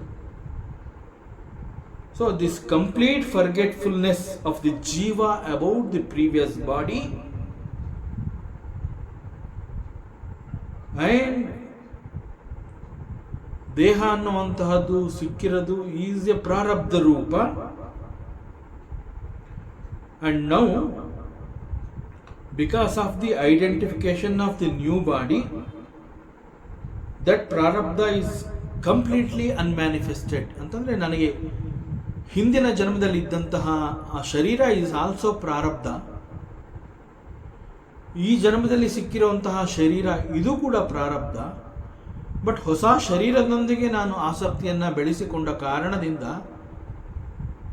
ನನ್ನ ಹಳೆಯ ಶರೀರದ ಬಗ್ಗೆ ಸ್ವಲ್ಪವೂ ನನ್ನ ನೆನಪಿಗೆ ಸಿಗದಂತೆ ನಾನು ನನ್ನ ಆಸಕ್ತಿ, ನನ್ನ ಸಂಬಂಧ, ನನ್ನ ಐಡೆಂಟಿಫಿಕೇಷನ್, ನನ್ನ ಆಸಕ್ತಿ ಎಲ್ಲವನ್ನು ನಾನು ಹೊಸ ಶರೀರದೊಂದಿಗೆ ಪ್ರಾರಂಭ ಮಾಡ್ತೀನಿ. ಮತ್ತೆ ಮತ್ತೆ ನಾನು ಈ ಶರೀರದೊಂದಿಗೆ ಸಂಬಂಧವನ್ನು ಬೆಳೆಸ್ಕೋತೀನಿ. So that prarabdha is completely unmanifested. Purva Sharira is unmanifest now. And the gati of the previous body, that unmanifest of the previous body, is called the death. So there is nothing called the death in reality. So ಮರಣ ಅನ್ನುವಂತಹದ್ದು ದೇಹಕ್ಕೆ ಸಂಬಂಧಿಸಿದೆ ಅಂತ ಹೇಳಿದ್ರು ಕೂಡ it is the ನಾಶ of the ದೇಹ. It is all true. It is all true. But again ದೇಹ ಅನ್ನುವಂತಹದ್ದು ನಾಶವಾಗತ್ತೆ ಅಂತಂದರೆ in fact the exact meaning of the ನಾಶ ಈಸ್ ಕಣ್ಮರೆ, the disappearance, unmanifest. So savu is the unmanifest of the previous body. Savu means unmanifest of the body. Now then destruction of the body, ದೇಹದ ಸಾವು ಅನೇಕ ರೀತಿಯಲ್ಲಿ ನಾವು ಮಾತನಾಡಿ ಅದನ್ನು ಅರ್ಥ ಮಾಡ್ಕೋತೀವಿ. ಬಟ್ ವೇದಾಂತ ಇಲ್ಲಿ ಬಹಳ ಸೂಕ್ಷ್ಮವಾಗಿ ವಿಚಾರವನ್ನು ತಿಳಿಸ್ತಾ ಇದೆ. So Sharira Nasha, the destruction, Nasha means the disappearance. The disappearance is called the unmanifest. See, the unmanifest state of the previous body is called the death. And this is because now we are identified with the new body. That new body we got it because of the rebirth. ನಮ್ಮ ಮರುಜನ್ಮದಲ್ಲಿ ನಮಗೆ ಜನ್ಮದೊಂದಿಗೆ ಸಿಕ್ಕಂತಹ ದೇಹದೊಂದಿಗೆ ನಾವು ಒಡನಾಟವನ್ನು ನಾವು ಬೆಳೆಸ್ಕೋತೀವಿ. ಯಾಕೆಂತಂದರೆ it's a new body. So ಅದು ಯಾವಾಗ ಅದು ನನಗೆ ಹೊಸದಾಗಿ ಕಂಡು ಬರುತ್ತೆ, ಸಂಪೂರ್ಣವಾಗಿ ನನ್ನ ಆಸಕ್ತಿ, ಇಲ್ಲಿ ನನ್ನ ಆಸಕ್ತಿ ಅನ್ನುವಂತಹದ್ದು ಇಟ್ ಈಸ್ ದಿ ಆಸಕ್ತಿ of the mind, totally gets attach to the new body. ಸಂಪೂರ್ಣವಾಗಿ ಆಸಕ್ತಿ ಅನ್ನುವಂತಹದ್ದು ಹೊಸ ದೇಹದೊಂದಿಗೆ ಅದು ಸಂಬಂಧವನ್ನು ಬೆಳೆಸ್ಕೊಳ್ಳುತ್ತೆ. It identifies with a new body. ಸ್ನೇಹ, ಸಂಬಂಧ, ಸಲುಗೆ, ಇಂಟರಾಕ್ಷನ್ ಮಾಡುವಂತಹ ಕರ್ಮ ಎಲ್ಲವನ್ನ ಹೊಸ ದೇಹದೊಂದಿಗೆ. ಅಂಡ್ ಈ ಹಳೆಯ ದೇಹ ಅನ್ನುವಂತಹದ್ದು ಯಾವಾಗ ಅಲ್ಲಿ ಆಸಕ್ತಿ, ಮನಸ್ಸಿನ ಆಸಕ್ತಿ ಅದರ ಮೇಲೆ ಇರೋದಿಲ್ಲ, it goes to the unmanifest state. The unmanifest state of the body is called the death. So it is unmanifest. So death means that's all. So there is nothing called death in reality. And this is the truth. ವೇದಾಂತ ಬಹಳ ಸ್ಪಷ್ಟವಾಗಿ ಹೇಳ್ತಾ ಇದೆ. See, when the jiva has prepared the next body,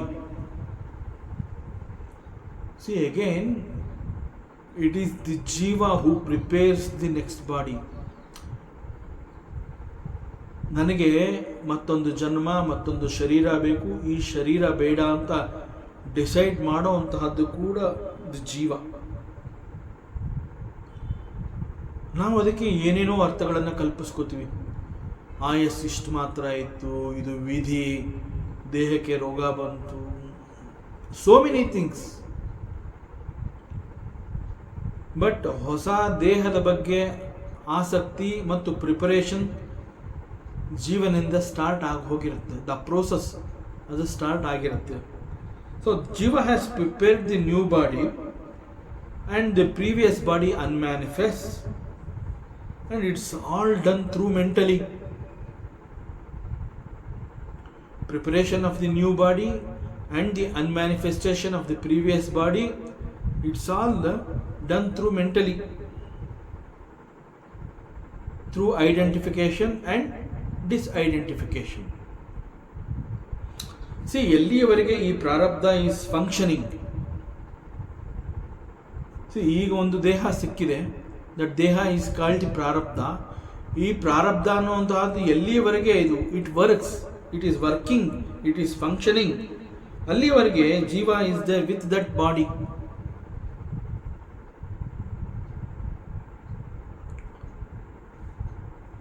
ಪ್ರಾರಬ್ಧ ಅನ್ನುವಂತಹದ್ದು ಮುಗೀತು ಅಂತಂದಾಗ ಕರ್ಮಗಳಿಗೆ ಅನುಸಾರವಾಗಿ he prepares the next body. And the next body is also a prarabdha, no doubt about it. It's again a prarabdha for the jiva, and he conveniently gets attached with a new body. Between previous body and the new body,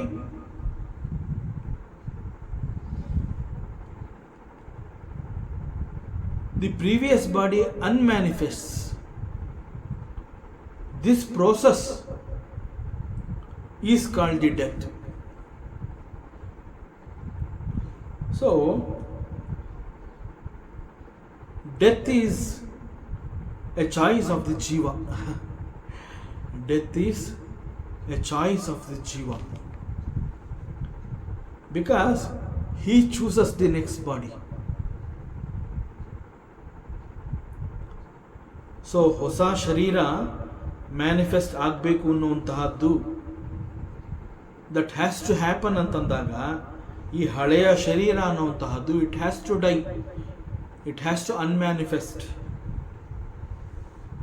so ಪ್ರಾರಬ್ಧ ಮುಗಿತಾ ಇದೆ, ಪ್ರಾರಬ್ಧ ಕೊನೆ ಆಗ್ತಾ ಇದೆ, the last stage of this ಪ್ರಾರಬ್ಧ ಅಂತಂದಾಗ ಆ ಸಮಯದಲ್ಲಿ ದೇಹ it has to die or it has to unmanifest, ಅಥವಾ ದೇಹ ಅನ್ನುವಂತಹದ್ದು ಸಾಯಬೇಕಾಗಿರೋದ್ರಿಂದ ಸಾವಿಗೆ ಎ ರೀಸನ್ ಈಸ್ ರಿಕ್ವೈರ್ಡ್. ಈಗ ಒಂದು ಮರಣ ಆಗಿದೆ ಅಂತಂದಾಗ ನಾವು ನೋಡೋಕ್ಕೆ ಹೋಗ್ತೀವಿ, ವಿಚಾರ ಯಾರೋ ಹೇಳ್ತಾರೆ ಇಂಥವ್ರು ಹೋಗ್ಬಿಟ್ರು ಅಂತ. ಸೊ ನಾವಲ್ಲಿ ಹೋದಾಗ ನಾವು ಅವ್ರನ್ನ ಕೇಳ್ತೀವಿ, ಯಾಕೆ ಏನಾಗಿತ್ತು, ಯಾಕೆ ಅವ್ರು ಹೋಗ್ಬಿಟ್ರು. ದಟ್ ಮೀನ್ಸ್ ವೇದಾಂತ ಇಲ್ಲಿ ಏನೇನೋ ಹೇಳ್ತಾ ಇದೆ ಅಲ್ವಾ. It is the choice of the ಜೀವ. He is choosing a new body and the ಪ್ರಾರಬ್ಧ of the old body is almost ಮುಗಿತಾ ಬಂದಿದೆ. ಅದು ಮುಗಿತಾ ಬರೋದ್ರಿಂದ ಆ ಹೊಸ ಶರೀರ ಸಿಗಬೇಕು ಅಂತಂದಾಗ ಈ ಹಳೆ ಶರೀರ ಅನ್ನುವಂತಹದ್ದು it has to unmanifest. That process is going on. ಪ್ರೋಸೆಸ್ಸಲ್ಲಿ is getting a new body and the old body ಅವನು ಅದನ್ನು ಬಿಟ್ಕೊಡ್ಬೇಕು. So many things are going on. It's all going on mentally. So that preparation is going on. The process of unmanifest of the previous body is called the death. But ನಾವು ಅಲ್ಲಿ ಹೋಗಿ ಏನು ಕೇಳ್ತೀವಿ ಅವ್ರನ್ನ, ಯಾಕೆ ಏನಾಗಿತ್ತು, ಯಾಕೆ ಹೋಗ್ಬಿಟ್ರು. ಇಟ್ ಈಸ್ ಲೌಕಿಕ. ದಟ್ ಮೀನ್ಸ್ ಮರಣ ಅಂತ ಹೇಳಿದಾಗ ಸಾವು ಅನ್ನುವಂತಹದ್ದು ಸಂಭವಿಸಿದೆ ಅಂತಂದಾಗ ಅದು ಸಂಭವವಾಗುವುದಕ್ಕೆ ಅಲ್ಲಿ ಒಂದು ಕಾರಣ ಬೇಕು. ಸೊ ಮರಣಕ್ಕೆ ಒಂದು ಕಾರಣವನ್ನು ಸೃಷ್ಟಿ ಮಾಡಿ ಈ ಹಳೆಯ ದೇಹ ಅನ್ನುವಂತಹದ್ದು it dies, it unmanifests. So ಅದರಿಂದ whatever is the last thought of the ಜೀವ at the time of death, accordingly he gets the new body. So with the deep attachment of the new body, the mind no longer remembers the previous body.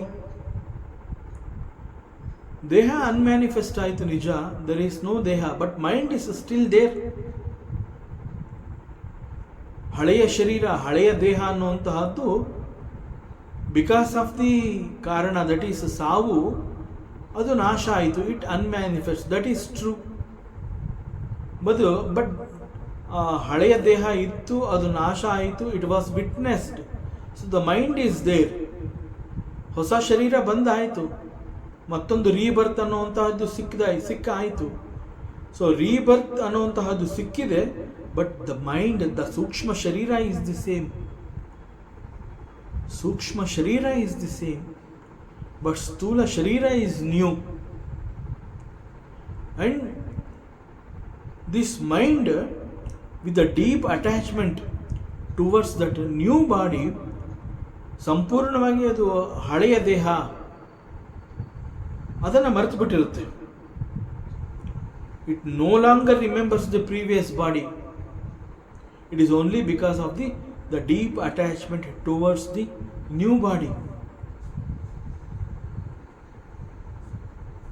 ಮನಸ್ಸಿಗೆ ಅಂತಹ ಒಂದು ಶಕ್ತಿ ಇದೆಯಾ ಅನ್ನೋ ಒಂದು ಪ್ರಶ್ನೆ ಬರುತ್ತೆ. ಅನೇಕ ಏನೇನೋ ಘಟನೆಗಳನ್ನು ಇದು ನೆನಪು ಮಾಡಿಕೊಳ್ಳುತ್ತೆ, ಬಟ್ ಎಷ್ಟೋ ವರ್ಷಗಳ ಕಾಲ ಜೊತೆಯಲ್ಲಿದ್ದಂತಹ ಒಂದು ಶರೀರವನ್ನು ಸಂಪೂರ್ಣವಾಗಿ ಮರೆಯುವಂತಹ ಕೆಲಸವನ್ನು ಈ ಮನಸ್ಸು ಮಾಡುತ್ತಾ. ಯಾಕೆಂದರೆ ಹೊಸ ಶರೀರ ಸಿಕ್ಕಿದೆ, that is true.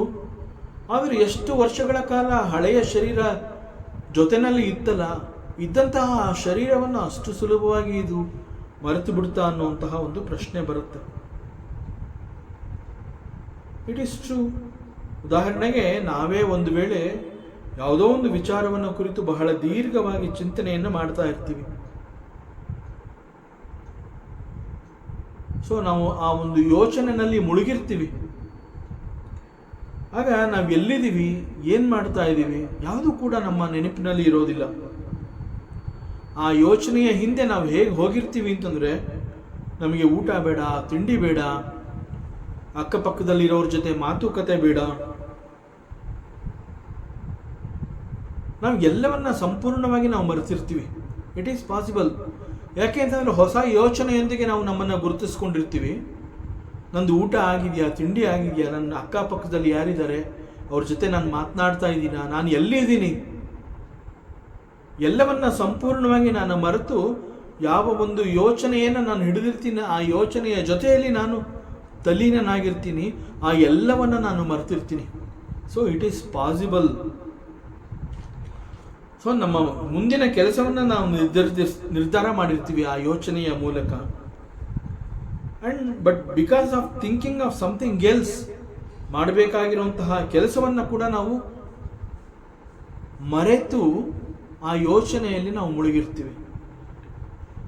C, identification ಅಂತಂದರೆ it is exactly like this.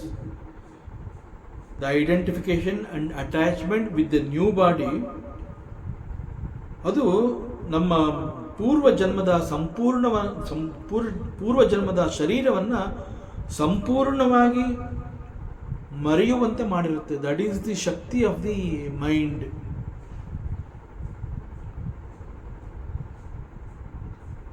ಜನ್ಮತ್ವಾತ್ಮಯ ಪುಂಸಃ ಸರ್ವಭಾವೇನ ಭೂರಿದ ವಿಷಯ ಸ್ವೀಕೃತಿಂ ಪ್ರಾಹುರ್ಯತ ಸ್ವಪ್ನ ಮನೋರಥಃ. ಮನುಷ್ಯನ ಸ್ವಭಾವ ಅಥವಾ ಗುಣ ಯಾವ ರೀತಿಯಲ್ಲಿರುತ್ತೆ ಅಂತಂದರೆ, ಅವನು ತನಗೆ ಸಿಕ್ಕಿರುವಂತಹ ದೇಹವನ್ನು ಅದು ನಾನು ಅಂತ ಅವನು ನಂಬಿರ್ತಾನೆ. ತನಗೆ ಒಂದು ದೇಹ ಸಿಕ್ಕಿರುವಂತಹ ದೇಹ is A tool. Actually in reality this body and mind ಅದು ಅವನ ಸಾಧನೆಗೆ ಸಿಕ್ಕಿರುವಂತಹ ಒಂದು tool. But he forgets about the truth. He thinks that he is the body. That is because of the identification. So ಇದು ಮನುಷ್ಯನ ಮನಸ್ಸಿನ ಸ್ವಭಾವ, ಅಥವಾ it is the quality ತನಗೆ ಸಿಕ್ಕಿರುವಂತಹ ದೇಹವನ್ನೇ ತಾನು ಅಂತ ತಾನು ತಿಳ್ಕೊಂಡಿರ್ತಾನೆ. ಇಟ್ಸ್ ಮೀ ಅಂತ ಹೇಳ್ತಾನೆ. It's me, it's my body. So ಪ್ರತಿ ಬಾರಿ ಈ ರೀತಿ ಎಷ್ಟೋ ಜನ್ಮಗಳು ಈಗಾಗಲೇ ಆಗಿ ಹೋಗಿದೆ. ಇದು ಮೊದಲನೇ ಜನ್ಮ ಅಲ್ಲ, ಎರಡನೇ ಜನ್ಮ ಅಲ್ಲ, ಸಾವಿರ ಸಾವಿರ ಜನ್ಮಗಳು ಆಗಿ ಹೋಗಿದೆ. ಸೊ ಪ್ರತಿ ಬಾರಿ ಹುಟ್ಟಿದ ನಂತರ ಆ ದೇಹವನ್ನು ಸ್ವೀಕರಿಸುವಂತಹದ್ದು ಅವನಿಗೆ ರೂಢಿಯಾಗಿ ಹೋಗಿರುತ್ತೆ, ಅಭ್ಯಾಸ. ಪ್ರತಿ ಬಾರಿ ಒಂದು ಹೊಸ ಶರೀರ ಸಿಕ್ಕಿರೋದ್ರಿಂದ ಆ ಶರೀರವನ್ನು ತಾನು ಅಂತ ತಿಳ್ಕೊಂಡಿರ್ತಾನೆ. ಅದಕ್ಕೆ ಹಿಂದಿನ ಜನ್ಮದಲ್ಲಿದ್ದಂತಹ ಶರೀರವನ್ನು ಅವನು ಮರ್ತಿರ್ತಾನೆ. ಈ ರೀತಿ ಅವನಿಗೆ ಎಷ್ಟು ಅಭ್ಯಾಸ ಆಗಿದೆ ಅಂತಂದರೆ, ಈಗಾಗಲೇ ಸಾವಿರಾರು ಜನ್ಮಗಳಾಗೋಗಿದೆ. ಪ್ರತಿ ಜನ್ಮದಲ್ಲೂ ಕೂಡ ಪ್ರತಿ ಒಂದು ಶರೀರ ಸಿಕ್ಕಿರುತ್ತೆ. ಸೊ ಪ್ರತಿ ಶರೀರವನ್ನು ಅವನು ಅದನ್ನು ನಾನು ಅಂತ ಹೇಳ್ಕೊತಾ ಇದ್ದಾನೆ. ಸೊ ನಾನು ಅನ್ನೋವಂತಹದ್ದು ಆ್ಯಕ್ಚುಲಾಗಿ ಈ ಜನ್ಮದಲ್ಲಿ ಸಿಕ್ಕಿರುವಂತಹ ಈ ಶರೀರನ, ಇದಕ್ಕೆ ಹಿಂದಿನ ಜನ್ಮದಲ್ಲಿ ಸಿಕ್ಕಿತ್ತಲ್ಲ ಮತ್ತೊಂದು ಶರೀರ, ಅದು ನಾನಾ ಅಥವಾ ಅದಕ್ಕೆ ಹಿಂದೆ ಕೂಡ ಇನ್ನೊಂದು ಶರೀರ ಇತ್ತು? ಸೊ ಯಾವುದು ನಾನು?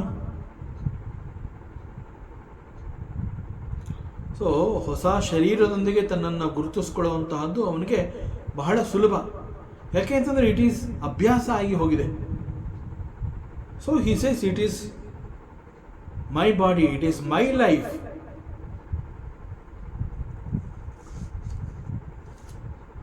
ಸಾಮಾನ್ಯವಾಗಿ ಕನಸಿನಲ್ಲಿ ನಾವು ಅನೇಕ ರೀತಿಯ ಸುಖ ದುಃಖಗಳನ್ನು ನಾವು ಅದನ್ನೇ ನಿಜ ಅಂತ ನಾವು ಭಾವಿಸಿರ್ತೀವಿ. ಅನೇಕ ರೀತಿಯ ಕನಸುಗಳು ಬಿದ್ದಿರುತ್ತೆ. ಅಲ್ಲಿ ನೋವಿರುತ್ತೆ, ನಲಿವು ಇರುತ್ತೆ, ಅವೆಲ್ಲವನ್ನ ನಾವು ನಿಜ ಅಂತಲೇ ತಿಳ್ಕೊಂಡಿರ್ತೀವಿ. ಯಾಕೆಂತಂದರೆ ಕನಸು ಬೀಳ್ತಾ ಇರುವಂತಹ ಸಂದರ್ಭದಲ್ಲಿ ಅದು ನಿಜ, ದಟ್ ಈಸ್ ದಿ ಭಾವನೆ. ಓ ಇಲ್ಲ, ಇದು ಕನಸು ಬೀಳ್ತಾ ಇದೆ, ನಾ ಏನು ಇದಕ್ಕೆ ತಲೆ ಕೆಡಿಸ್ಕೋಬೇಕಾಗಿಲ್ಲ, ಅದು ನಮ್ಮ ನೆನಪಿಗೆ ಬರೋದಿಲ್ಲ. ಕನಸು ಬೀಳ್ತಾ ಇರುವಾಗ ದಟ್ ಈಸ್ ನಿಜ. ಸೊ ಕನಸಿನಲ್ಲಿ ಅದೇನು ಸುಖ ಇರುತ್ತೆ, ಅದೇನು ದುಃಖ ಇರುತ್ತೆ, ಅದನ್ನು ಆ ರೀತಿಯಲ್ಲಿ ನಾವು ಸ್ವೀಕಾರ ಮಾಡ್ತಾ ಹೋಗ್ತಾ ಇರ್ತೀವಿ. It is exactly like that. ಕನಸಿನಲ್ಲಿ ಬಿದ್ದಂತಹ ಆ ಪ್ರತಿಯೊಂದನ್ನು ನಾವು ಹೇಗೆ ನಿಜ ಅಂತ ನಾವು ಭಾವಿಸಿ ಅದರ ಜೊತೆಯಲ್ಲಿ ನಾವಿರ್ತೀವಿ. ಅದು ಸುಖ ಕೊಡ್ತಾ ಇದೆ ಅಂತಂದಾಗ ಆ ಸುಖವನ್ನು ಅನುಭವಿಸ್ತಾ ಇರ್ತೀವಿ. ಎಲ್ಲೋ ಒಂದು ಕಡೆ ಹುಲಿ ಅಟ್ಟಿಸ್ಕೊಂಡ್ಬರ್ತಾ ಇದೆ ಅಂತಂದಾಗ ಕಿರ್ಚ್ಕೋತೀವಿ, ಚೀರಿರ್ತೀವಿ, ಹೆದರಿರ್ತೀವಿ, ನಡಗಿರ್ತೀವಿ, ಬೆವುತಿರ್ತೀವಿ, ಅಳ್ತಾ ಇರ್ತೀವಿ. ಅದು ನಿಜ. ಸೊ ದೇರ್ ಈಸ್ ನೋವು, ದೇರ್ ಈಸ್ ನಲಿವು, ಎಲ್ಲ ಇರುತ್ತೆ, ಸುಖ ಇರುತ್ತೆ, ದುಃಖ ಇರುತ್ತೆ. ಬಟ್ ಆ ಸುಖ ದುಃಖಗಳನ್ನು ಅದು ನಿಜ ಅಂತಲೇ ನಾವು ತಿಳಿದಿರ್ತೀವಿ. ಇದು ಕನಸು ಅಂತ ನಮಗೆ ಗೊತ್ತಿಲ್ಲ. So it is real. It is exactly ಈಗ ಸಿಕ್ಕಿರುವಂತಹ ಶರೀರದಲ್ಲೂ ಕೂಡ ಸುಖ ದುಃಖವನ್ನು ಅನುಭವಿಸ್ತಾ ಇರ್ತೀವಿ. ಸ್ವಪ್ನಂ ಮನೋರಥಂ ಚೇತ್ತಂ ಪ್ರಾಕ್ತಾನಾಂ ನ ಸ್ಮರತ್ಯಸೌ ತತ್ರ ಪೂರ್ವಮಿವಾತ್ಮಾನಾಂ ಅಪೂರ್ವಂ ಚಾನುಪಶ್ಯತಿ. ಈವನ್ ಕನಸುಗಳು ಅಂತ ಹೇಳಿದಾಗ ಅವುಗಳೆಲ್ಲ ಒಂದೇ ರೀತಿಯಲ್ಲಿ ಕನಸುಗಳು ನಮಗೆ ಬೀಳೋದಿಲ್ಲ. ದಿನಾಗ್ಲೂ ಕೂಡ ಒಂದೇ ಥರ ಕನಸು ಬೀಳೋದಿಲ್ಲ. ಪ್ರತಿನಿತ್ಯ ನಾವು ಕನಸು ಕಂಡ್ರೂ ಕೂಡ ಪ್ರತಿ ಕನಸು ಒಂದಕ್ಕಿಂತ ಒಂದು ಭಿನ್ನವಾಗಿರುತ್ತೆ. ಪ್ರತಿದಿನ ಹೊಸ ಅನುಭವ, ಪ್ರತಿದಿನ ಹೊಸ ಕನಸು, ಎಲ್ಲ ಬೇರೆ ಬೇರೆ ರೀತಿಯಲ್ಲಿರುವಂತಹ ಕನಸುಗಳು, ಒಂದೊಂದು ದಿನ ಒಂದೊಂದು ರೀತಿಯಂತಹ ಸ್ವಪ್ನಗಳು. ಸೊ ಕನಸಿನ ಅನುಭವಗಳು ಬೇರೆ ಬೇರೆ ರೀತಿಯಲ್ಲಿ ನಮಗೆ ಅನುಭವವನ್ನು ಕೊಡ್ತಾ ಇರುತ್ತೆ. ಅದೇ ರೀತಿ ಜೀವಿ ಕೂಡ ಪದೇ ಪದೇ ಹುಟ್ಟುತ್ತಾ ಇರ್ತಾನೆ. ನಾವು ಹೇಗೆ ಪದೇ ಪದೇ ಕನಸು ಕಾಣ್ತಾ ಇರ್ತೀವಿ, ಇಟ್ ಈಸ್ ಎಕ್ಸಾಕ್ಟ್ಲಿ ಆ ಜೀವಿ ಅವನಿಗೂ ಕೂಡ ಮತ್ತೆ ಮತ್ತೆ ಅವನು ಹುಟ್ಟುತ್ತಾ ಇರ್ತಾನೆ, ಮತ್ತೆ ಮತ್ತೆ ಅವನು ಸಾಯ್ತಾ ಇರ್ತಾನೆ. ಸೊ ದಿಸ್ ಈಸ್ ನಿರಂತರ. ಹುಟ್ಟು ಸಾವು ಅನ್ನುವಂತಹದ್ದು ಈಸ್ ನಿರಂತರ ಫಾರ್ ಜೀವ. Dream is not real, but dream appears as real. ಕನಸಿನಲ್ಲಿ ಇದ್ದಾಗ ಅದು ನಿಜ ಅನ್ನೋ ರೀತಿಯಲ್ಲಿ ಅದು ತೋರ್ತಾ ಇರುತ್ತೆ. ಸೊ ಎಚ್ಚರಕ್ಕೆ ಬಂದ ಮೇಲೆ ಗೊತ್ತಾಗುತ್ತೆ ಇಟ್ ಈಸ್ ಕನಸು, ಇದು ನಿಜ ಅಲ್ಲ. ಇಲ್ಲಿವರೆಗೆ ನಾನು ಕಂಡಿದ್ದು, ನಾನು ಅನುಭವಿಸಿದ್ದು ಎಲ್ಲ ನಿಜ ಅಲ್ಲ. ಹುಲಿ ಅಟ್ಟಿಸ್ಕೊಂಬಂದಾಗ ಓಡ್ ಹೋಗಿರ್ತೀವಿ, ಹಳ್ಳವನ್ನು ದಾಟಿರ್ತೀವಿ, ಬಿದ್ದಿರ್ತೀವಿ, ಕೈ ಕಾಲುಗಳಿಗೆ ಗಾಯ ಆಗಿರುತ್ತೆ, ಜೋರಾಗಿ ಕಿರ್ಚಿರ್ತೀವಿ, ಹತ್ತಿರ್ತೀವಿ, ಬೆವುತಿರ್ತೀವಿ. ಹಾಗೆ ಸಡನ್ನಾಗಿ ಎಚ್ಚರ ಆಗುತ್ತೆ. ಎಚ್ಚರ ಆದಾಗ ಗೊತ್ತಾಗುತ್ತೆ, ಓ ಅಪ್ಪ, ದೆರ್ ಈಸ್ ನೋ ಹುಲಿ, ನಾನು ಬಿದ್ದಿಲ್ಲ, ನನಗೆ ಗಾಯ ಆಗಿಲ್ಲ, ನಾನು ಬೆವುತೇ ಇಲ್ಲ, ನಾನು ಹತ್ತಿಲ್ಲ, ನನಗೆ ಹೆದರಿಕೆ ಆಗಿಲ್ಲ. ಇದೆಲ್ಲ ಒಂದು ಕನಸು. ಸೊ ಹುಲಿ ಅಟ್ಟಿಸ್ಕೊಂಬಂದಂಗೆ, ನಾನು ಓಡ್ ಹೋದಂಗೆ, ಬಿದ್ದಂಗೆ ಆಗಿದ್ದೆಲ್ಲ ಕನಸು. It is not real, thank god. So ಎಚ್ಚರ ಆದಮೇಲೆ ಗೊತ್ತಾಗುತ್ತೆ ಇದು ಕನಸು, ಇಟ್ ಈಸ್ ಓನ್ಲಿ ಭ್ರಮೆ. ಈ ಭ್ರಮೆ ಅನ್ನುವಂತಹದ್ದು ಅರಿವಿಗೆ ಬರುವುದು ಯಾವಾಗ ಅಂತಂದ್ರೆ ಎಚ್ಚರಕ್ಕೆ ಬಂದ ಮೇಲೆ. ಕನಸಿನ ಸಮಯದಲ್ಲಿ ಇದು ಭ್ರಮೆ ಅನ್ನುವಂತಹದ್ದು ನಮಗೆ ಗೊತ್ತಾಗೋದಿಲ್ಲ. ಇಟ್ ಈಸ್ ಎಕ್ಸಾಕ್ಟ್ಲಿ, ಕನಸು ಹೇಗೆ ನಿಜ ಅಲ್ಲ, ಅದೇ ರೀತಿ ಪ್ರತಿ ಬಾರಿ ಹುಟ್ಟಿದ ನಂತರ ಹೊಸ ದೇಹಗಳನ್ನು ನಾವು ಸ್ವೀಕರಿಸ್ತೀವಿ. ಹೊಸ ದೇಹ ಸಿಕ್ಕಿದ ನಂತರ ಅವನ ಅನಿಸಿಕೆ, ಈ ಮುಂಚೆ ನಾನು ಇರಲಿಲ್ಲ, ಈಗ ಹೊಸದಾಗಿ ನಾನು ಬಂದಿದ್ದೀನಿ. See, this is his understanding. For the first time I have come to this world and this is the truth. ಬೇರೆ ಇನ್ಯಾವ ರೀತಿಯಿಂದ ಕೂಡ ಅವನು ಒಪ್ಕೊಳ್ಳೋದಿಲ್ಲ. ಯಾಕೆಂದರೆ ದಟ್ ಈಸ್ ದಿ ಎಕ್ಸ್ಪೀರಿಯನ್ಸ್. ಈಗ ನಾ ಹುಟ್ಟಿದ್ದೀನಿ, this is the first time I have come to this world. ಇಲ್ಲ, ನೀನು ಅನೇಕ ಬಾರಿ ಹುಟ್ಟಿದೆಯಾ, this world is not new, ನನಗೆ ಯಾವುದು ಜ್ಞಾಪಕ ಇಲ್ಲ, so I don't believe. So ಈ ಮುಂಚೆ ನಾನು ಇರಲಿಲ್ಲ, ಈಗ ಹೊಸದಾಗಿ ಹುಟ್ಟಿ ಬಂದಿದ್ದೀನಿ and this is real. So ಅವನಿಗೆ ತನ್ನ ಹಳೆಯ ಹಿಂದಿನ ಶರೀರ ಅಥವಾ ಹಿಂದಿನ ಜನ್ಮ, ಹಿಂದಿನ ಹುಟ್ಟು, ಇವೆಲ್ಲ ಅವನಿಗೆ ಸಂಪೂರ್ಣವಾಗಿ ಮರ್ತು ಹೋಗಿರುತ್ತೆ. It is like this. ಕನಸು ಕಂಡಿರ್ತೀವಿ, ಕನಸಿನಲ್ಲಿ ಹುಲಿ ಅಟ್ಟಿಸ್ಕೊಂಬಂದಾಗ ನಾವು ಹತ್ತಿರ್ತೀವಿ, ಕಿರ್ಚಿರ್ತೀವಿ, ಬಿದ್ದಿರ್ತೀವಿ, ಚೀರಿ ಓಡಿರ್ತೀವಿ, ಬೆವುತಿರ್ತೀವಿ. ಸಡನ್ನಾಗಿ ಎಚ್ಚರ ಆಗತ್ತೆ. ಎಚ್ಚರ ಆದಮೇಲೆ ದಿ ಡ್ರೀಮ್ ಸ್ಟಾಪ್ಸ್.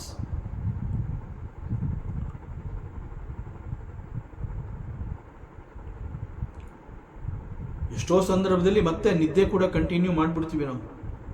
ಕನಸಿನಿಂದ ಎಚ್ಚರ ಆಗಿ ಮತ್ತೆ ನಾವು ನಿದ್ದೆಗೆ ಜಾರ್ತೀವಿ. ಮತ್ತೆ ಮರುದಿನ ಬೆಳಗ್ಗೆ ಎದ್ದಾಗ ಅದು ಕನಸು ಅನ್ನುವಂತಹದ್ದು ಗೊತ್ತಾಗುತ್ತೆ. ಆ ಒಂದು ಶಾರ್ಟ್ ಗ್ಯಾಪ್, ಹುಲಿ ಅಟ್ಟಿಸ್ಕೊಂಬಂದಾಗ ಹೇಳ್ತೀವಿ, ಎಚ್ಚರ ಆಗತ್ತೆ, ಸಡನ್ನಾಗಿ ನಾವು ನಿದ್ದೆಗೆ ಹೋಗ್ತೀವಿ. ಆ ಗ್ಯಾಪಲ್ಲಿ ನಾನು ಕನಸು ಕಂಡೆ ಅನ್ನುವಂತಹದ್ದು ಕೂಡ ನಮ್ಮ ಅರಿವಿಗೆ ಬರೋದಿಲ್ಲ. The entire dream we recall it next day. ನಾವು ಮತ್ತೆ ಎಚ್ಚರಕ್ಕೆ ಬಂದ ಮೇಲೆ ನಾವು ಅದನ್ನು ನೆನಪು ಮಾಡ್ಕೋತೀವಿ. ಓಹೋ, ನಿನ್ನೆ ರಾತ್ರಿ ನಾನು ಬಿದ್ದಿದ್ದು, ಹತ್ತಿದ್ದು, ಬೆವುತಿದ್ದು, ಹುಲಿ ಬಂದಿದ್ದು, it's all just a dream. So ಬೆಳಗ್ಗೆ ಎದ್ದಾಗ ಅದು ಕನಸು ಅನ್ನುವಂತಹದ್ದು ಗೊತ್ತಾಗುತ್ತೆ. We don't even remember and believe the dream. It stops there on its own. We forget the dream world. We forget the dream body. We forget the dream tiger. And it is very easy to forget. ಯಾಕೆ? ಮತ್ತೆ ಹೊಸ ಅವಸ್ಥೆಯನ್ನು ನಾವು ಇಷ್ಟಪಟ್ಟು ಅಲ್ಲಿಗೆ ಹೊರಟೋಗಿರ್ತೀವಿ. Exactly like this. ಹೊಸ ಜನ್ಮದಲ್ಲಿ ಸಿಕ್ಕಿರುವಂತಹ ಶರೀರವನ್ನು ಗುರುತಿಸಿಕೊಂಡ ನಂತರ ಹಳೆಯ ದೇಹದ ಎಲ್ಲ ರೀತಿಯ ನೆನಪುಗಳು ಕೂಡ ನಮ್ಮಲ್ಲಿ ಉಳಿದಿರೋದಿಲ್ಲ. ಎಲ್ಲವನ್ನು ನಾವು ಮರ್ತಿರ್ತೀವಿ. ಇನ್ಫ್ಯಾಕ್ಟ್ ವೇದಾಂತ ಬಹಳ ಸ್ಪಷ್ಟವಾಗಿ, ಸೂಕ್ಷ್ಮವಾಗಿ ಒಂದು ಸತ್ಯವನ್ನು ತಿಳಿಸ್ತಾ ಇದೆ. ಈವನ್ ನಮ್ಮ ಎಚ್ಚರ is not real, it is also like dream. ಯಾಕೆಂದರೆ ಇಂತಹ ಅನೇಕ ಎಚ್ಚರಗಳ ಸಮಯವನ್ನು ಅನುಭವಿಸಿ ಮುಂದೆ ಮತ್ತೊಂದು ಶರೀರವನ್ನು ಪಡೆದಾಗ ನಾವು ಆ ಶರೀರವನ್ನು ನಾವು ಬಳಸ್ಕೊಂಡು ಅಲ್ಲಿ ನಮ್ಮನ್ನು ನಾವು ಗುರುತಿಸ್ಕೋತೀವಿ. ಸೊ ನನ್ನನ್ನು ನಾನು ಮತ್ತೊಮ್ಮೆ ನಾನು ಜೀವ ಅಥವಾ ಜೀವಿ ಅನ್ನುವಂತಹದ್ದು ಗುರುತಿಸ್ಕೊಳ್ಳುವಂತಹದ್ದು ಮತ್ತೊಮ್ಮೆ ನನಗೆ ಇನ್ನೊಂದು ಹುಟ್ಟು, ಆ ಹುಟ್ಟಿನಲ್ಲಿ ಸಿಕ್ಕಂತಹ ಶರೀರ, ಆ ಶರೀರದ ಕಾರಣದಿಂದ ಆ ಶರೀರದೊಂದಿಗೆ ನಾನು ನನ್ನನ್ನು ಗುರುತಿಸ್ಕೊಂಡು it's me, it's my body, it's my life and it is very fresh. For the first time I have come to this world. Let me go through the experiences. Let me see what is there in this life. Let me explore. ಮತ್ತಷ್ಟು ವಿಚಾರಗಳಿದೆ, ಮುಂದಿನ ಅವಕಾಶದಲ್ಲಿ ಮತ್ತೆ ಮುಂದುವರಿಸೋಣ. ಓಂ ಪೂರ್ಣಮದಃ ಪೂರ್ಣಮಿದಂ ಪೂರ್ಣಾತ್ ಪೂರ್ಣಮುದಚ್ಯತೆ ಪೂರ್ಣಸ್ಯ ಪೂರ್ಣಮಾದಾಯ ಪೂರ್ಣಮೇವಾವಶಿಷ್ಯತೆ. ಓಂ ಶಾಂತಿ ಶಾಂತಿ ಶಾಂತಿ. ಹರಿ ಓಂ. ಶ್ರೀ ಗುರುಭ್ಯೋ ನಮಃ. ಹರಿ ಓಂ. ಈ ದಿನದ ಪ್ರವಚನ ಸೇವೆಯನ್ನು ಪರಮಾತ್ಮ ಶ್ರೀಕೃಷ್ಣನ ಪಾದಚರಣೆಗಳಿಗೆ ಅತ್ಯಂತ ಭಕ್ತಿಯಿಂದ ಶ್ರದ್ಧೆಯಿಂದ ಅರ್ಪಿಸೋಣ. ಶ್ರೀಕೃಷ್ಣಾರ್ಪಣಮಸ್ತು.